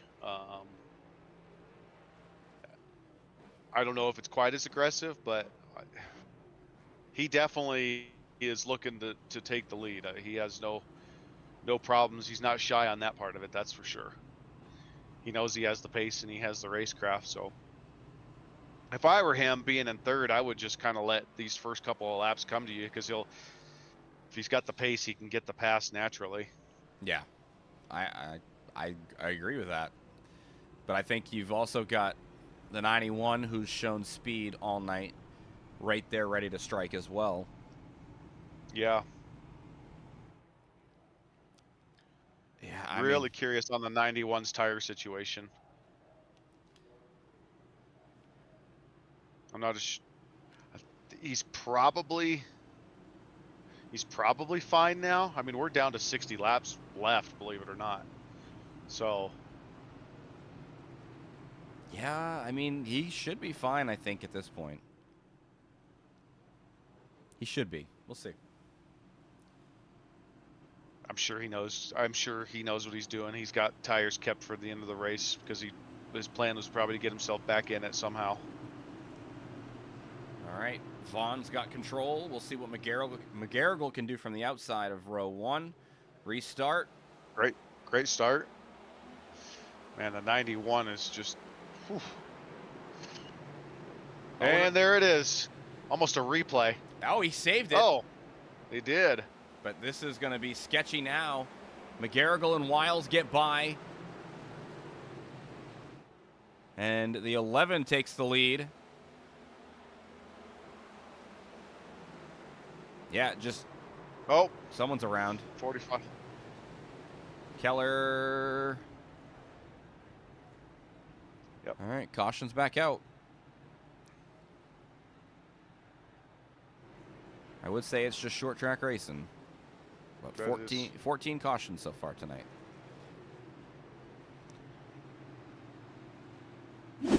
Yeah, and the biggest challenge is just getting started again, whether it's the stage. They started the race good. We went 10 or 11 laps, I think 9, 10, 11 laps to start the race. I can't tell if there was contact here or if it was just over braking. Let's go here. Jace. He apologized if he came across his nose, but it's tough to say. Yeah, there's a little bit of contact between the two, and Happy gets the worst of it. I thought Mercado was going to get the tag, but instead it was Happy that gets hit the hardest after that. Yeah, a little bit of net code it looked like potentially as well. We'll go back to where it looked like there was contact between the 64 and the 45. Going to quarter speed. And maybe not. It kind of looked like it in fast speed, but no, they definitely came across the nose and tried to pinch down on the 64. Definitely difficult there for Keller. We're 22 laps since these guys pitted. Last pit, I shouldn't say pitted. I don't think pitted is a word, but anyways, since they last pit, and I don't know how many of those laps are green. It's not very many. Maybe 4 or 5, maybe 6. I mean, the majority of them have not been under green. And you got to feel for Keith Vaughn as well. Was out front, and then just an aggressive move there by Baker. Gets a little bit of contact from the 77 and around. Oh, not fully around because he saved it, but definitely difficult. There's a balance there for the 77. He's fast enough in this lobby and series to, be able to probably race himself towards the front. And they've that quick. I mean, he's trying to find that balance of maybe protecting the guy in front of you and beside you at the same time. It's tough if you feel like you've got the ability to just throw it in there and drive around it and drive through it and do all the things, but if it puts other people at risk, it gets a little tough on everybody else.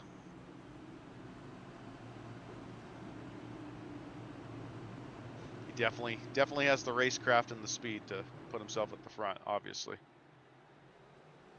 Oh, and there's an example of it right there. Really aggressive on the restarts for the 77, and it cost him. Lost a lot of time. And Wiles and McGarrigle ran away. And then the 41, and man, these guys are just looking to win the race in any corner they can. That's for sure.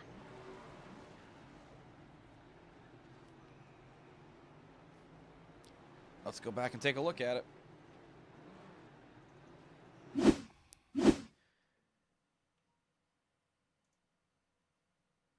41 into the 64. I can't tell if the 41 if there's anything he could do there. I mean, there's a pretty good gap between him and the 64 going into the corner.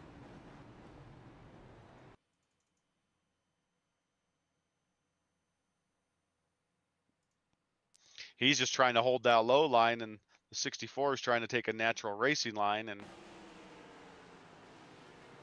yeah, I mean, you got to know the guy's going to come down to the bottom. I mean, we know that the racing line's on the bottom. Yep. You gotta just. Yeah. Yeah. I mean, you got to know that's what he's going to do there. Yeah, just can't throw the nose in on every corner down on the inside all the time. It's just going to keep having cautions come out.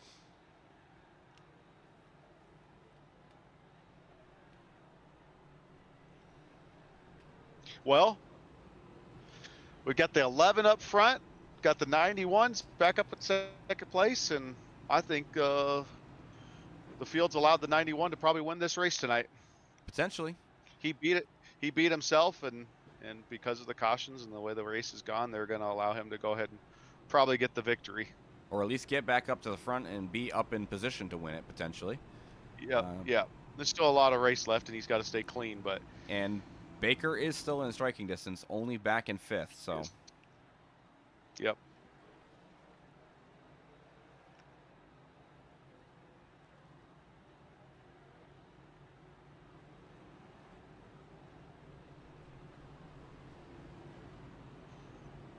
Might be down a few cars by now. Oh, absolutely. Yeah, Feedley, Freitas, Mangrum, West. Yeah. Milligan. Pace car Looks like Vaughn's our first car a lap down. Oh, he must have gone in a pit and gone a lap down then. Maybe repairing damage. But McGarrigle and Wiles on the front row with Polhamus and George, row 2. Green flag flies, and a good jump on the inside for McGarrigle. Wiles also with a good jump.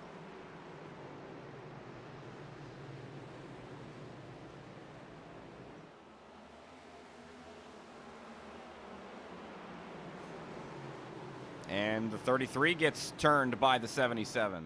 No caution as Polhamus is able to keep it going, but once again, a same situation of taking the inside lane and not realizing that the driver's probably going to take a racing line. Yeah.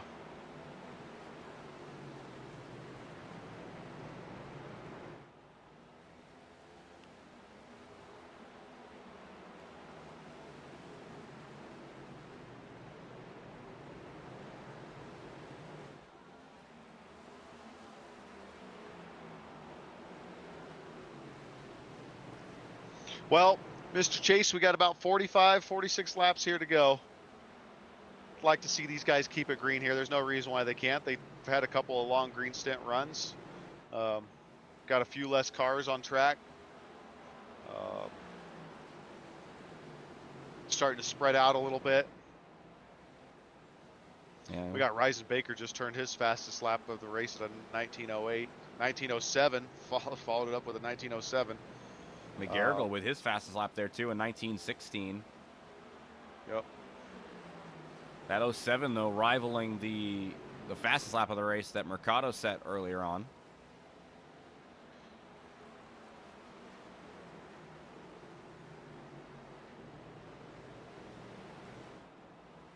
You know, it's something to talk about here. Mr. Sean Happick finds himself up in 6th place, and if you watched him in practice and you watched him in qualifying, he did not have any pace, but typical Happy fashion. He just tries to keep his nose clean, try to keep it clean, stay safe, keep his car on the track, and find himself there at the end, and look at him sitting in 6th place right now. Mercado kind of using up the 45 there in turns 1 and 2 right behind Happy. Yep. And Wilder in 5th place has been able to find himself back up there after getting collected on a couple of things. Looks like Wiles was closing in on potentially making a move for the race lead, and tagged by and the he does. 90. I mean, okay, I'm gonna let myself look at this before I really come to any conclusions, because it kind of looked like McGarrigle got loose after getting tight.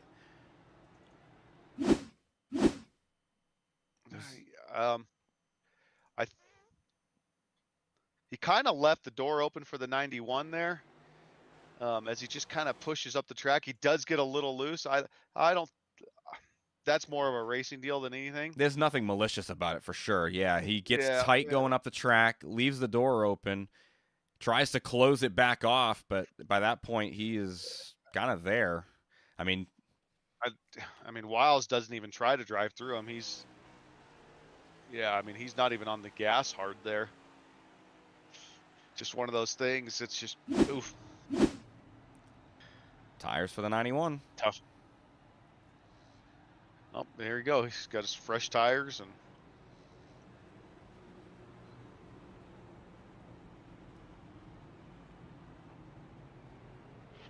Wilder stayed out. Mercado's still out. He did. His car's a little beat up there on the back side. A little beat up on the right front. That old Mustang's seen better days, that's for sure. That's why you got to drive a Chevy or a Toyota. I mean, no, because it just goes to show you how tough a Ford is. Built Ford tough, baby. Trying to remember. Chevy, like a rock, right? I think that's what they said back in the day. Yeah. Yep, good old 80s and 90s commercials back when I was a kid. Oh, they had them more recent than that. I just don't know how many people watch TV with commercials anymore other than the Super Bowl. Not this guy.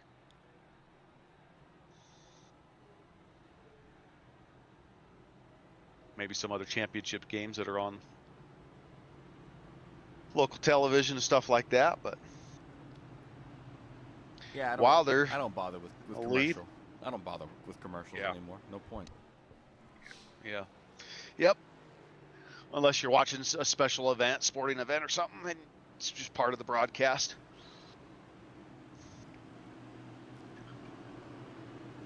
Well, you got Wilder on the inside, and his teammates, they're teammates, right? I think so. That's going to be a good restart there for Wilder. He's going to try to maintain that inside lane. Happy wanted to take that high line, and he just missed it and pushed him way up the track, and he had to back out a little bit. They're three Not wide. a great restart for Oh, 52. Travis. All good save from everybody there. Kept it green. Can't complain about that, but that was a very aggressive move from Travis that time too. We've seen the moves get pretty aggressive as the race is starting to wind down here towards the end a little bit, but 36 to go. Wilder leads. Mercado in position to make a move.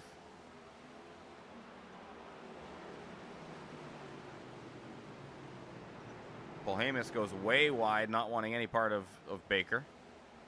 And there goes Mercado to the race lead.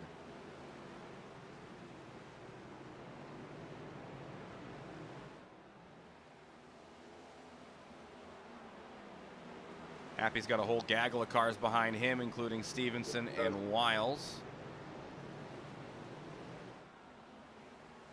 well, Keller, great save from Keller and Wiles. And Wiles has those fresh tires, so he's probably letting those things come up to temp and see if he can get around some of this traffic. I mean, he's got fresh tires. I wonder if Stevenson has fresh tires in front of him. He did pit as well. Oh, and Wiles tried to make it work around the outside. Stevenson kind of closed the door on the run to the top. And he's going to try to make it work down here in turns 3 and 4. Little contact between Stevenson and Wiles, and George has to check up. Yes, he does. Good driving there from everybody. Now George getting used up a little bit there by Keller. He is. Yeah, George is really falling back from just trying to keep it clean, but beating and banging, and the caution is out. Yeah, as Andrew is sideways, the 11 car is sort of backwards, I should say. I'm not sure exactly what happened to the 11, but we're about to find out here. Let's see, goes to the inside on the 8, and just not clear. Looks like he tried to come up and take as much of a racing line as he could, and right across the nose of Mark Miller. Yep.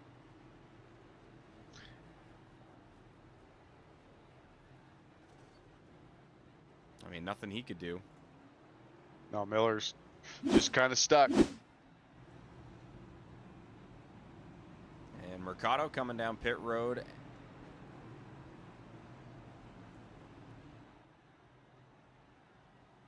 Yeah, I'm not sure what the 11 was doing. He had the whole bottom part of the track there. I know he's trying to get the optimal race line, but man,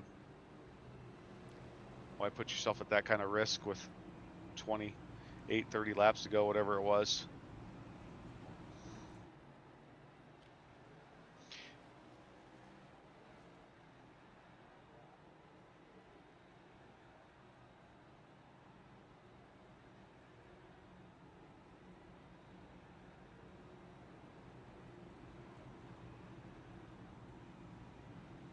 Well, what do you think here, Chase?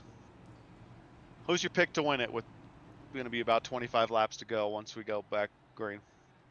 Baker sits in 10th right now, and he just came down pit road. Mercado's in 14th. Probably has fresh tires.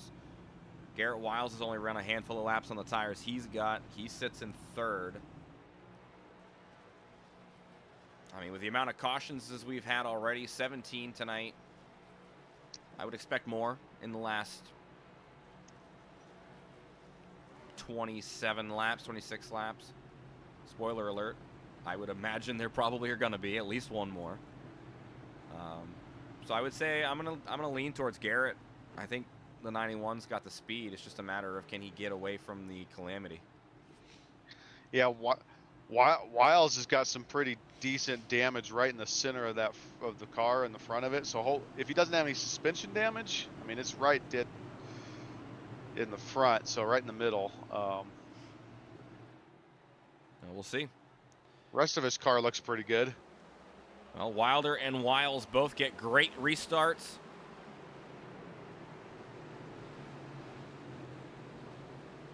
And Wiles will be sitting in 2nd. They are 4 wide back there, offset. Yes, they are. And there's 22 contact. into the 77. No caution. They keep it. No caution. Oh, but Bryson is just trying to drive that thing right back to the front.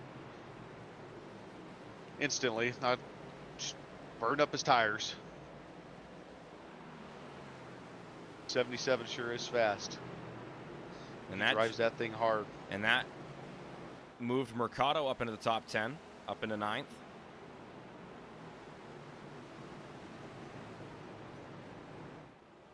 And around goes George. Around sideways.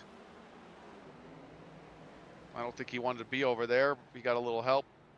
He definitely got some help. You were saying something about another caution. Hey, there's another one. Found it. Let's see what happened. So he's running to the outside of Forrest Martin down here into turn 1. Onto the brakes. He and Stevenson both. Actually, I don't think he really got any help. They both got on the curb, and George got over throttled. It looks like coming off the curb. Oh, he did. Down and around he went. No damage though. It looks like. So we've seen that curb collect a few people tonight. It's that this car doesn't handle that curb very well for sure. It definitely upsets it. I think they do that on purpose with that curb. Yeah. Yeah. Don't think they want people running down there. Just a thought. That used to have grass in it. Oh, it did. It did. They paved over it though and put the yellow wood on the inside there. So. Well, it's a cool track. Good looking track. I think the racing could be fun here. I've never raced it yet myself. I just purchased the track tonight, which I was actually surprised that. Granted, I don't have a ton of oval races under my belt, but between the truck season and the Gen 6 season and a few races into Xfinity, we haven't done Martinsville. Well, you got it now. Now you can practice all you want for it. Yeah, and I like the half miles. I like Bristol. I think they're fun. It's just, can you keep them somewhat caution-free? You know, cautions are going to come out. That's part of short track racing, but I think we could have cut these in half tonight just with a little bit of patience.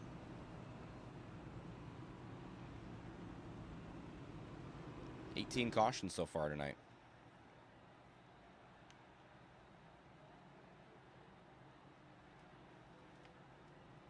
And that's with a couple of really good stints that did go a little while too. Yeah. Yeah, we've had a lot of caution laps tonight though. 70 laps under caution. And we've got 181 laps in. That reminds me of Nashville Fairgrounds Season 2 trucks. That pace car is going to need an oil change after the race. It's got a lot of miles on it, yeah. Yes, it does. Wilder and Wiles front row now. Can Garrett keep pace with Wilder on this restart? Late in the box, it looks like, and he and Happy are going to rip away on the inside lane. Wiles trying to make it work around the top.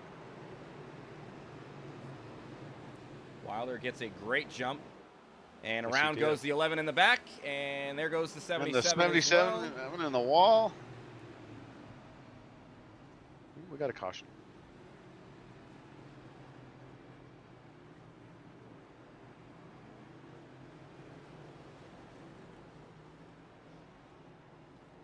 Looks like the 33 might have helped the 11 around a little bit. I mean, I don't know that the 33 could have done much other than maybe let out of the throttle a little bit, but there's always that option. Oh, well, don't look now. The 33 got some help, too. Did he? If you take a look, Ryzen Baker coming in on the inside. Down to the inside on the 33. Little bit sure of a tag, and then around goes McGarrigle. And then, hey, Baker, hard shot to the nose. Yeah. Throwing it down on that inside there. It's been pretty consistent. Well, up on the curb.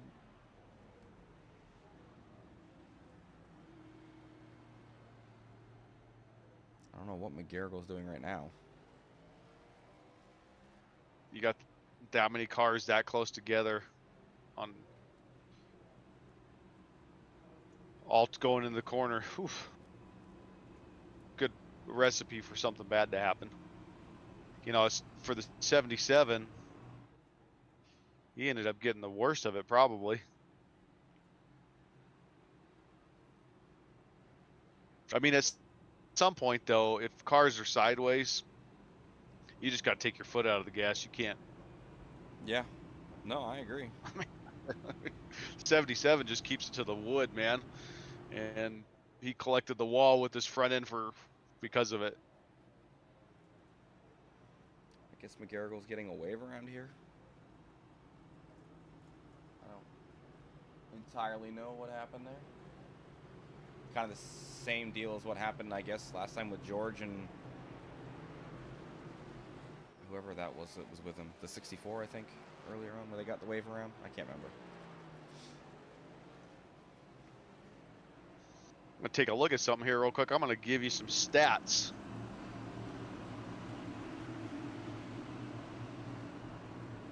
How many drivers have over 20X? Probably a lot, if I had to guess. Into the restart zone. Wilder. 6. 6? Yeah, that checks out. Wilder a couple over 30. Wilder gets a great restart. No, you're good. Wiles still side by side here with Happy. And he will clear, trying to cross over on Wilder down to the inside. Little overspeed, little tap between the 91 and 99.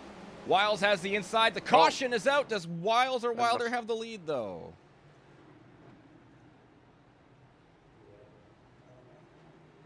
I don't know what happened here, but Wilder had it. I know.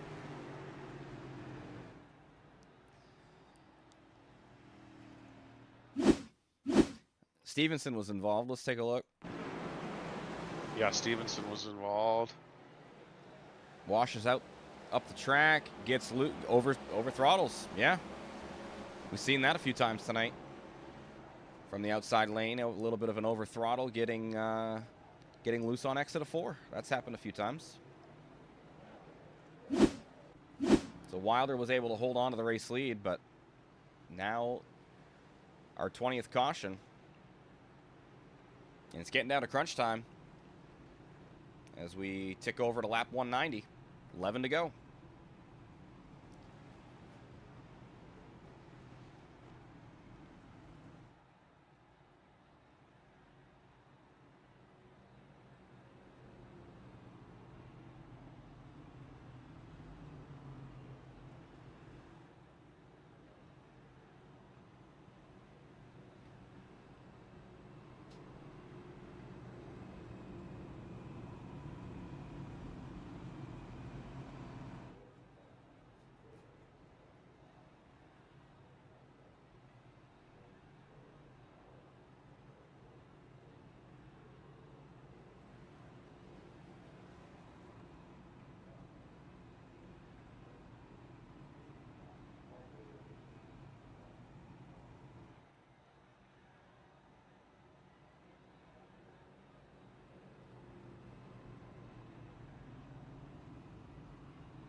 Well, let's see if the 51 of Forrest Martin can finish the race decent here. I got to tip my cap to him. He's filling in. Probably not too familiar with this car in this series. And he 12. has the least amount of X's in the race. Nice. Of all drivers that have, are still within the race. Very well done. Tip of the cap there to the number 51 tonight, Forrest Martin. Regular. And sorry, I take that back. It's Shane Johnson as well. Couple of Holy Bible Good job, guys. Shane. Yep. Great job, guys. Way to be the example.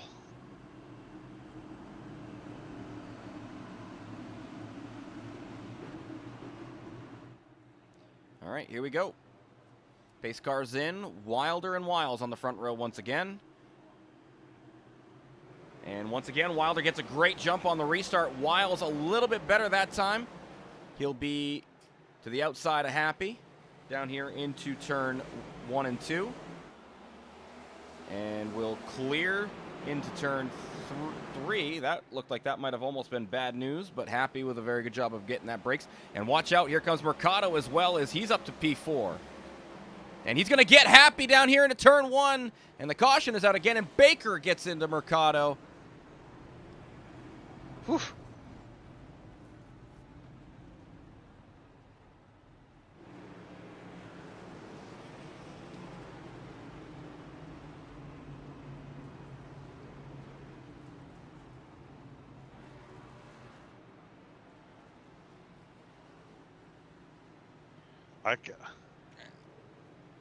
I guess, I mean, if you're Wilder, what are you thinking here? Just get to a green-white checker and hope you can hold off Wiles, because you know Wiles has the better tires.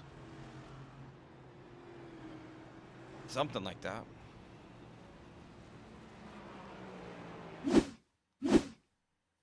We'll go back and look at it. I mean, kind of the same idea as what we've seen a few times out of Mercado, Baker, all these guys. And then Pfeffer gets loose right in front of these guys and loses it. I mean, we have one driver with 40X right now. I would guess it's probably Baker or no. Is it? No, there's no way. No, it's not Mercado, is it? No, no. We'll leave that for us later, but yeah, a 40X is pretty impressive, man. I mean, there's a couple that aren't too far behind him, but yeah. Good thing there's no IPL. You wouldn't get off that until 2030.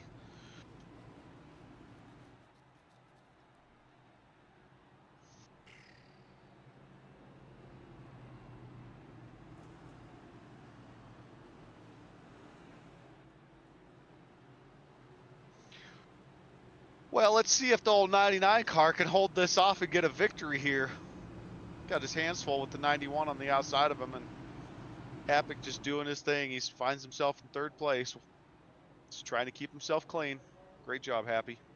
Yeah. So this sequence right here is reminding me a lot of Season 3 trucks at Richmond. I don't know if you remember that race at. Season 2 trucks at Richmond. Yeah, I think I was out of town that week. That was my rookie season. The only season I drove trucks because I got kicked 3 out wins. of it.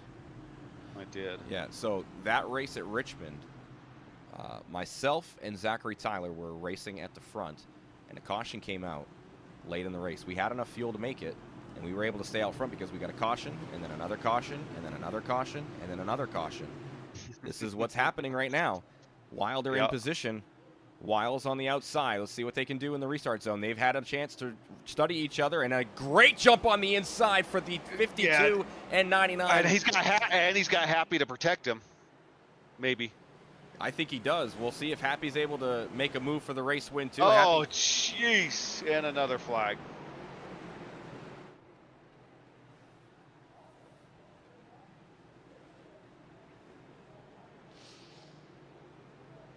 Ryzen Baker involved again. I saw the 77 out to the outside wall. So let's see if we can figure out what happened. It says Stevenson causing the caution. So let's take a look at Stevenson first, I suppose. And see if we can figure out what happened. Well, we got a green-white checker here if we can get to that. So Baker, okay. Baker gets really slow, gets tagged from behind by the 22, which causes a checkup behind. Polhamus, net code into the 5, and then Stevenson just gets plastered by the car behind, which was Mark Miller that time. Baker to the outside wall. Yeah.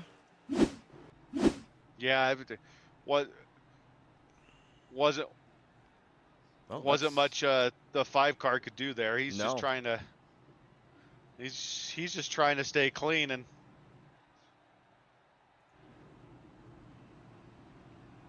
Unfortunate for them. Baker having a little bit of internet connection issue right now too. He is blinking all over the place.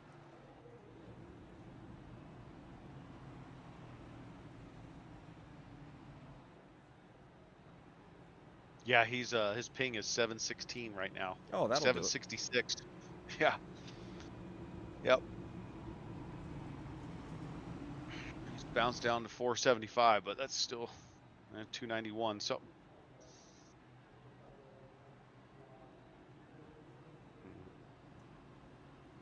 He's been kind of been a little hard on the broadcast for a reason. Yep.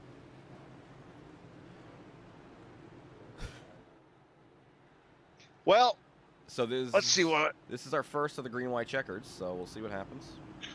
So here's what we have here. I'm focus on the leaders. You've got first and second place cars are teammates, so you know they're talking in the Discord. I think Happy wanted to be in third so he could protect the inside on for Wilder to get this win. But is there a little communication here on the restart? Not enough of one because Wiles is ready to go. Yes, he is.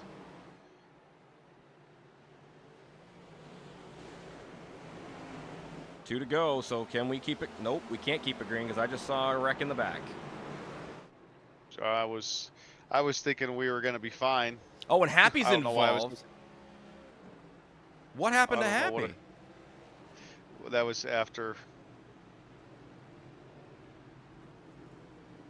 Well, the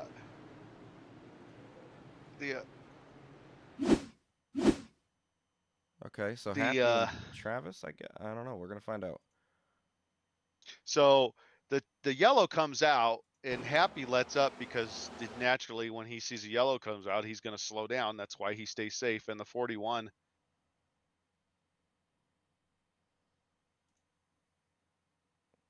Okay, so let's Think is what happened. look I back think. here. So McGarrigle way out wide. Gets back on it. Loose. Tags the 33. That's the initial yellow right there. And holy.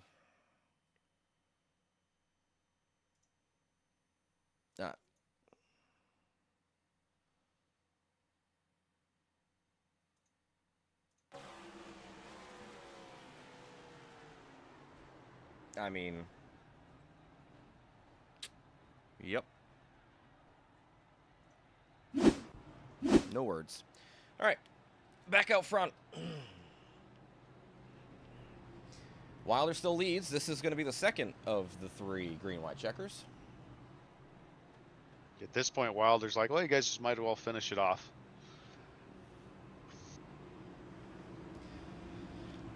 Well, now Wilder has his teammate Travis George behind him for the inside protection if he can get a good enough jump on the 91.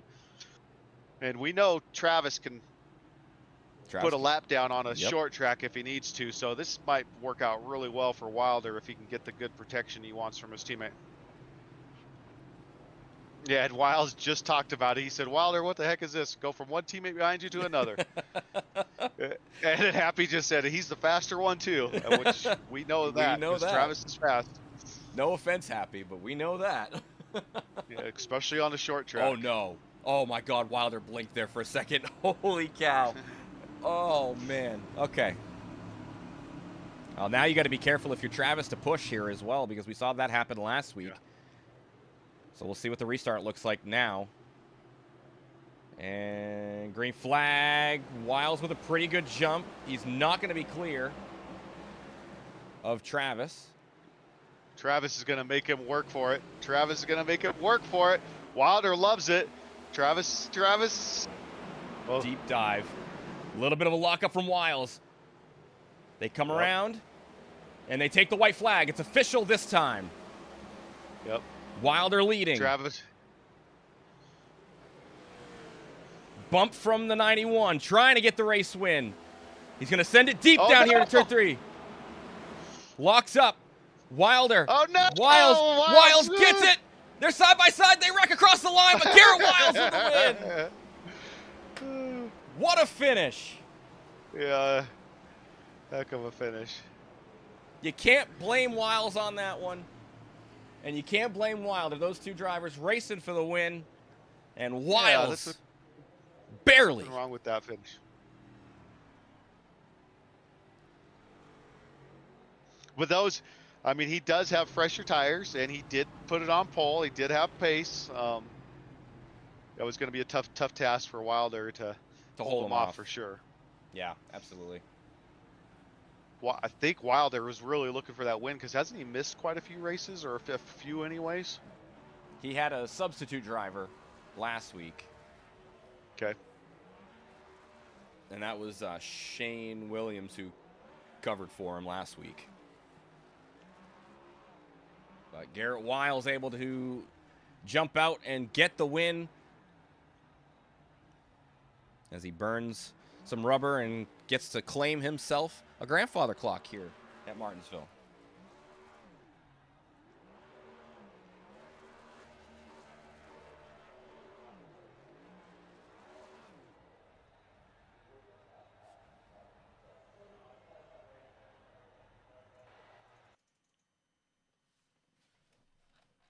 And it only took 2 green-white checkers here tonight.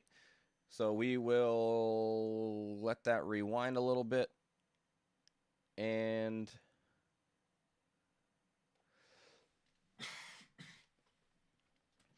We'll go over the race results. As Garrett Wiles gets the race win. Sean Wilder barely finishing in the second spot. Kevin Calkins in the 07 finishes third tonight with Forrest Martin in the 51 in fourth. Happy finishing in the top 5.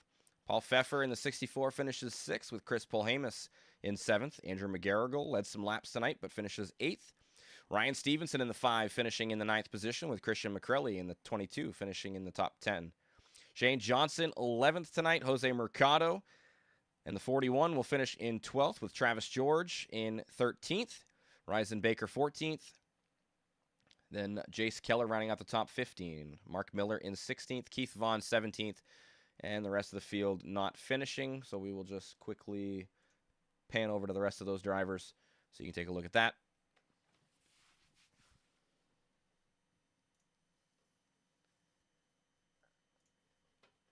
And we'll take a look and see if we have our top 3. Looks like we do. So we'll lead it off. We didn't even talk about this 07 car. Yeah. He found his way on the podium. Found his way on the podium. So And Forrest Martin with those low incident points, substituting for a Brandon Dayoff, was able to go 4th. yeah, not bad at all. So let's see. I'm guessing Dylan Calkins in the Discord is Kevin Calkins. So we will grab him first. All right. Starting it off here with, let me get rid of that real quick. Kevin Calkins. I'm guessing it's Kevin Calkins. I know it says Dylan No. Calkins. Dylan. Okay, yeah, it's Dylan. it's Dylan. Okay, And gotcha. iRacing hasn't got everything up yet. Gotcha. Yeah. Okay, so we've been calling you Kevin all night, so apologies. Dylan, congrats on the 3rd place finish. How you feeling after the race? Pretty good. Yeah, we really didn't get to talk about you too much. We saw you kind of riding up front early on, then you found your way in the back after a couple of incidents, but you're able to finish on the podium and avoid a little bit of the calamity there at the end and put yourself in a good spot. This is your first race in the Cup Series, I believe, this season, correct? Yes, this is my first race in the Next Gen at Martinsville at all, and in the HVRL Cup Series. I'm subbing for Wesley Burke.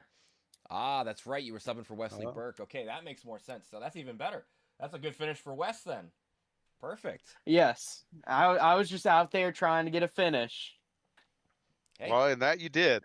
You got a podium. 3rd place finish is great. Wes is going to be rejoicing Yeah. for that finish. So that's awesome. I hope he's happy.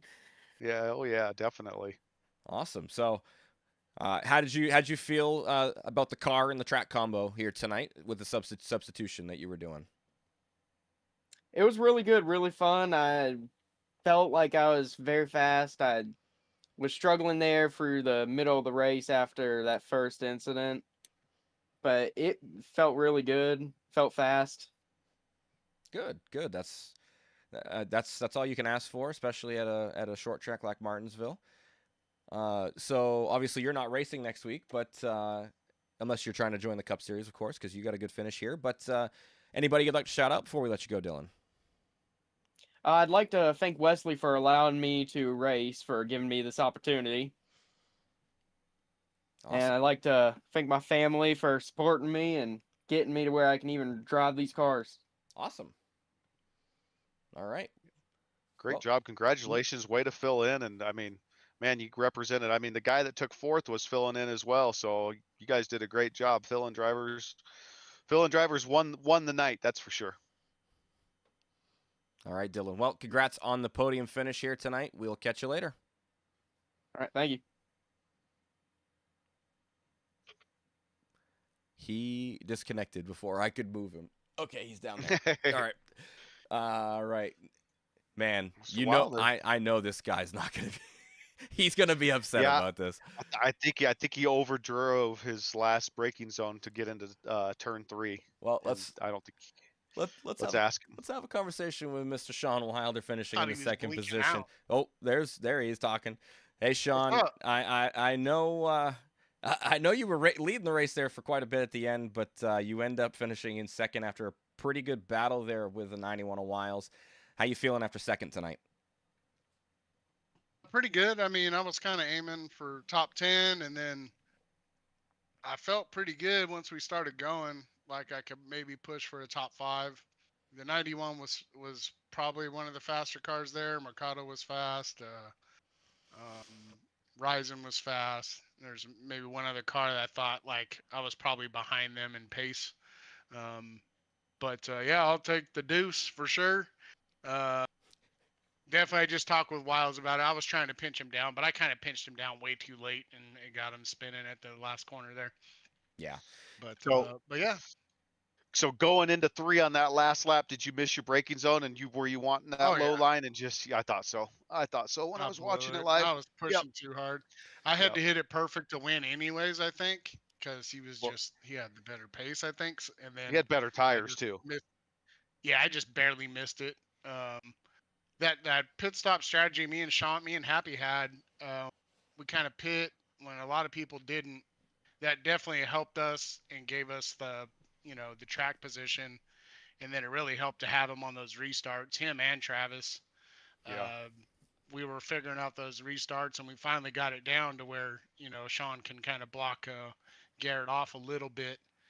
And we had one really good one, and I thought we had it, but another caution came out. But all those cautions kind of helped us keep that track position and those faster guys, behind us. So.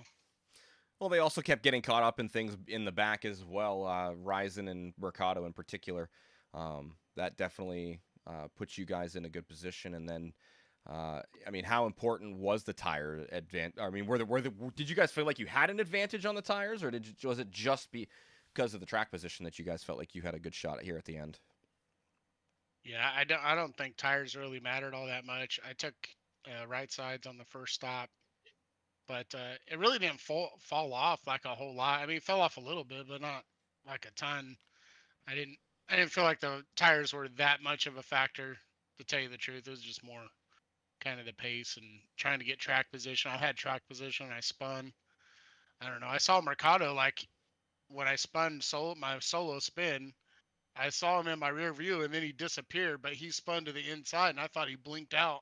So I started like tripping out, and I was looking at my relative, and I just messed up that exit. Anyways, I'm glad. I'll take the deuce. You're the new Bobby Grady, by the way, now, getting all these deuces. Yeah, I know. Yeah. All right, well, let's see. Next week, I believe, is COTA. I know you're kind of a road course ringer. How you feeling about COTA next week? Feeling pretty good. I was just talking to Garrett about it. He's a road course guy too, and we're talking about the new cup layout. It's a little different than they had before, and there's going to be a couple little tricky spots, I think, especially in these cars, especially if the brakes kind of lock up a little bit. There's some barrels you're going to run into if they lock up too much. So it should be an interesting race, and I'm looking forward to it.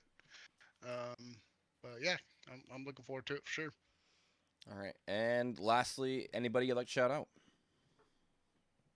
Thank you guys, of course, up in the broadcast booth and doing race control there. I know there was a couple moments during the race where things got a little heated, with myself included, but I stayed off the push to talk button tonight, so I'll pat myself on the back for that.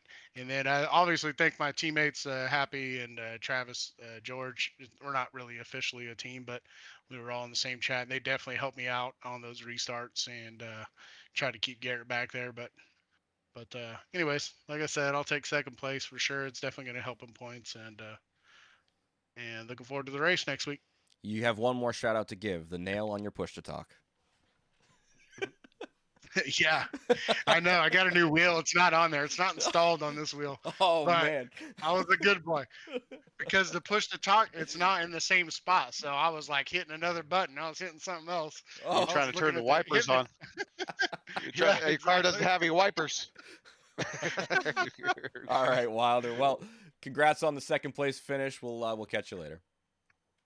Thanks, brother. And last but not least, we'll grab our race winner, as Garrett Wiles started on the pole.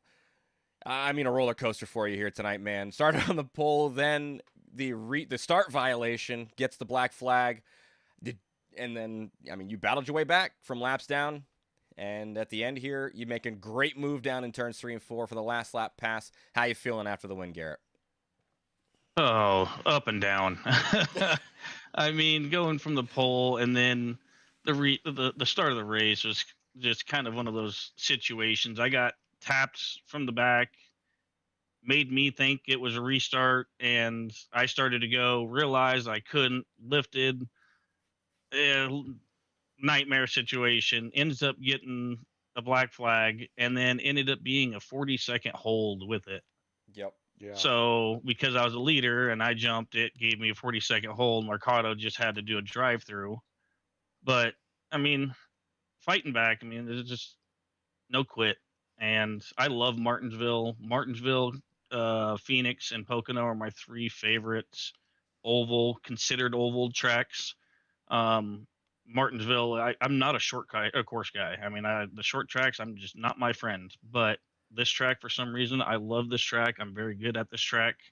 I'm happy with it. I wish I didn't have the penalty, so I could have battled to begin with. But it just shows the resilience of me and my whole team. So. Yeah, and I mean, you definitely showed the pace in qualifying. You were the only driver to get down into the 18-second bracket, and then you. And that was with a slide. And that was with a slide. Oh my, that would have been an 18-8 then if you hadn't slid. Then holy cow. Yeah, I slid coming out of 2 on the queue. Wow, that's impressive lap then. So I mean, yeah, I got lucky. you really showed a lot of pace throughout the night. I mean, the battles though, how important was it to get to that inside during the battles? Depending on how you were on your tires. Later in the run, it wasn't horrible because you had to dump so quick and so early to stay on the inside. You could kind of roll the top a little bit easier and have a better run off. And on restarts at the ends, as long as you can get a decent jump, it wasn't bad because you were able to at least get enough of a run to get clear of the guy in front or the guy that's on your inside. So, I mean, it's not horrible. I mean, tire wear really wasn't that bad. I mean, I still have a set of tires left over that I didn't use. Okay. So I figured it was going to be a whole lot worse than what it was, but it really wasn't. It's just tire management. I mean, when I was a laps down, I was able to, I mean, at one point I was 3 laps down and I'm passing guys that are in 3rd and 4th. Yep. So it's like I knew I had the pace. I just needed to get lucky with the cautions to get the lucky dogs. And luckily enough for me, it actually worked out. Yeah, they definitely let you back in the race with the cautions for sure. I mean, that was definitely a benefit for you. Oh yeah, and I mean the whole time when I was lapped down, I just slowly took my time. I mean, I wasn't in no hurry. I didn't really care. I like to race people clean. I don't want to. I mean, yeah, I'll pinch you down low and I'll get door to door with you. I don't have a problem with that, but I'm not going to do one of those late dives. And I knew Wilder at the end was going to drive it in hard into 3. So I backed it up a little bit so I can have a good run off. And as soon as I got the run off and I knew I was going to get to his inside, my whole plan was I was just going to get up and stay door to door with him because as long as I did, I had the momentum to stay ahead. I just didn't expect him to not go up to the wall like he didn't and stay down a little bit lower because he was trying to pinch me down. And I'm glad he at least pushed on the throttle and pushed me across the line because it made it a good finish for you guys up here in the booth. Oh. It did. It did. He definitely missed his braking zone and overdrove turn into 3 for sure. And I asked him about it, and because I saw it, I was like, oh, he definitely overdrove that. That wasn't his plan. Yeah, well, because I mean, I was in with Discord with Tom Freitas, which is a teammate, Mark Miller, and Chris Paulhamus, and I told them the same thing. If going into 3, I mean, he brakes normally early. And I was just going to brake later, get to his bumper, shove him up high, get underneath him. And then all of a sudden I'm getting on the brakes and he's still going. I'm okay. I guess you're going to go high. So, I mean, that's one thing that's nice about Martinsville is as long as you keep pressure on somebody, they're bound to make a mistake. Yep. And that's all I was trying to do. I mean, if I could have got to his inside, with a green white checkered, that's the last thing I'll do is I will never wreck somebody for a win. I don't have a problem shoving somebody up high, but if there's a chance that they're going to wreck, I won't do it. I'll just back out and move on to the next race. Yep. I mean, that right there is letter of the law in my book too. Move them, sure. Wreck them, no, never. So yeah, that's one thing. I mean, I'll be honest. After Watkins Glen, the next week after, I was fully intended to come out and take somebody out, but I decided, you know what, that's not me. I felt like I got really screwed in a way at Watkins Glen. I felt like I had, especially when Bryce had the issues, I felt like I had the better car at Watkins Glen. When I got turned at Watkins Glen, I was only a second and a half behind Ryzen. Yep. And I was turning in faster lap times than he was. So Watkins Glen on a road course is one of my better road courses, other than Sonoma. I love Sonoma. You'll definitely be seeing me run hard at Sonoma. I've ran Sonoma in real life, so I know the track very, very, very well. So it's, as long as I can get there, and if I'm in the playoffs, I feel like I have a good shot. So, well, you're locked in as long as you're in the top 20 right now to at least the round of 12. So there's that with that race win. And next week we go to COTA. You said you like road courses. How you feeling about COTA? I love COTA. I can't stand this layout that we're running. This layout, I think, is the absolute worst layout of any road course on the sim right now. The short shoot that you have to go through is absolutely terrible. But I mean, it is what it is. It's something that we kind of have to deal with. But it is what it is. I mean, that's the layout that the league shows, so that's what we have to deal with. And at least everybody's in the same boat. Me personally, I like the longer layout because takes more of a driver, in my opinion. Especially because of the speed on the straightaway, down the backstretch on that layout. There's a lot of braking points, so it does make somewhat of a good broadcast too, because you do have a lot of those who's going to brake harder and who's a better braker in a sense. But I mean, it's still a road course, so I'll still be happy with it. It's just not the layout that I would like to run. So, but we'll see. I mean, I have a feeling I might have an EOL next week. I don't think I really should, but it is what it is. I'm going to respect the admin's decision on that. I feel bad for Andrew when I turned him, but it kind of, watching the replay, it looked like he was turning down across my nose. Yeah. So I will wait for the admin's decision on that. If I get an EOL, then I'll deal with it. Luckily, I think they changed the rule to where we're going to have a caution. So as long as I can just keep it clean, an EOL won't really make much of a difference. So, yep, yeah. In a way, I'm kind of happy about it. So. Yeah, there will be stage cautions. That is a change for those who are watching still. It's just the final stage, correct? Yes. Yes. Yes. You got a flying stage 1, and you get the stage 2 caution. So there will be a stage break at just past the midway. I'm perfectly happy with that. I mean, the way we ran our league was, we didn't do a stage caution. We did a flying stages same way, and then our broadcaster just randomly got to choose anywhere between halfway and the finish, got to choose any lap to throw a caution. That way nobody had an idea of when the caution was, so that way you couldn't really take advantage of a fuel strategy by pitting a little bit early. But that's just how we did it. As long as there's a caution, I think it's better for the league. And mainly for the broadcast. I mean, for instance, look at Watkins Glen. I mean, Ryzen walked away with it with nobody else really in the race to give them competition. Yep. So throwing a caution, okay, now the broadcast has some people to watch because now there's actually competition in there. That just, I think I look at it more for a broadcaster and a spectator standpoint. Me as a driver, I have no problem not having the cautions because, especially if I get in the lead, because if I just run away, then I don't have to worry about it. I can just kind of take it easy. But I try to look at it for a broadcaster. I mean, that's the last thing I would want you guys to do. You guys put a lot of time and effort in the broadcasts. I would hate for you guys to come broadcast a race and have absolutely nothing to watch other than cars go around the track.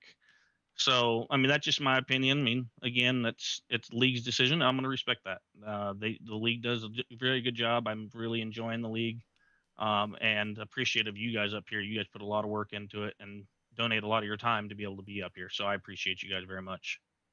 All right. Well, Garrett, you did a lot of shouting out there too. So I'll ask: is there anybody else you'd like to shout out?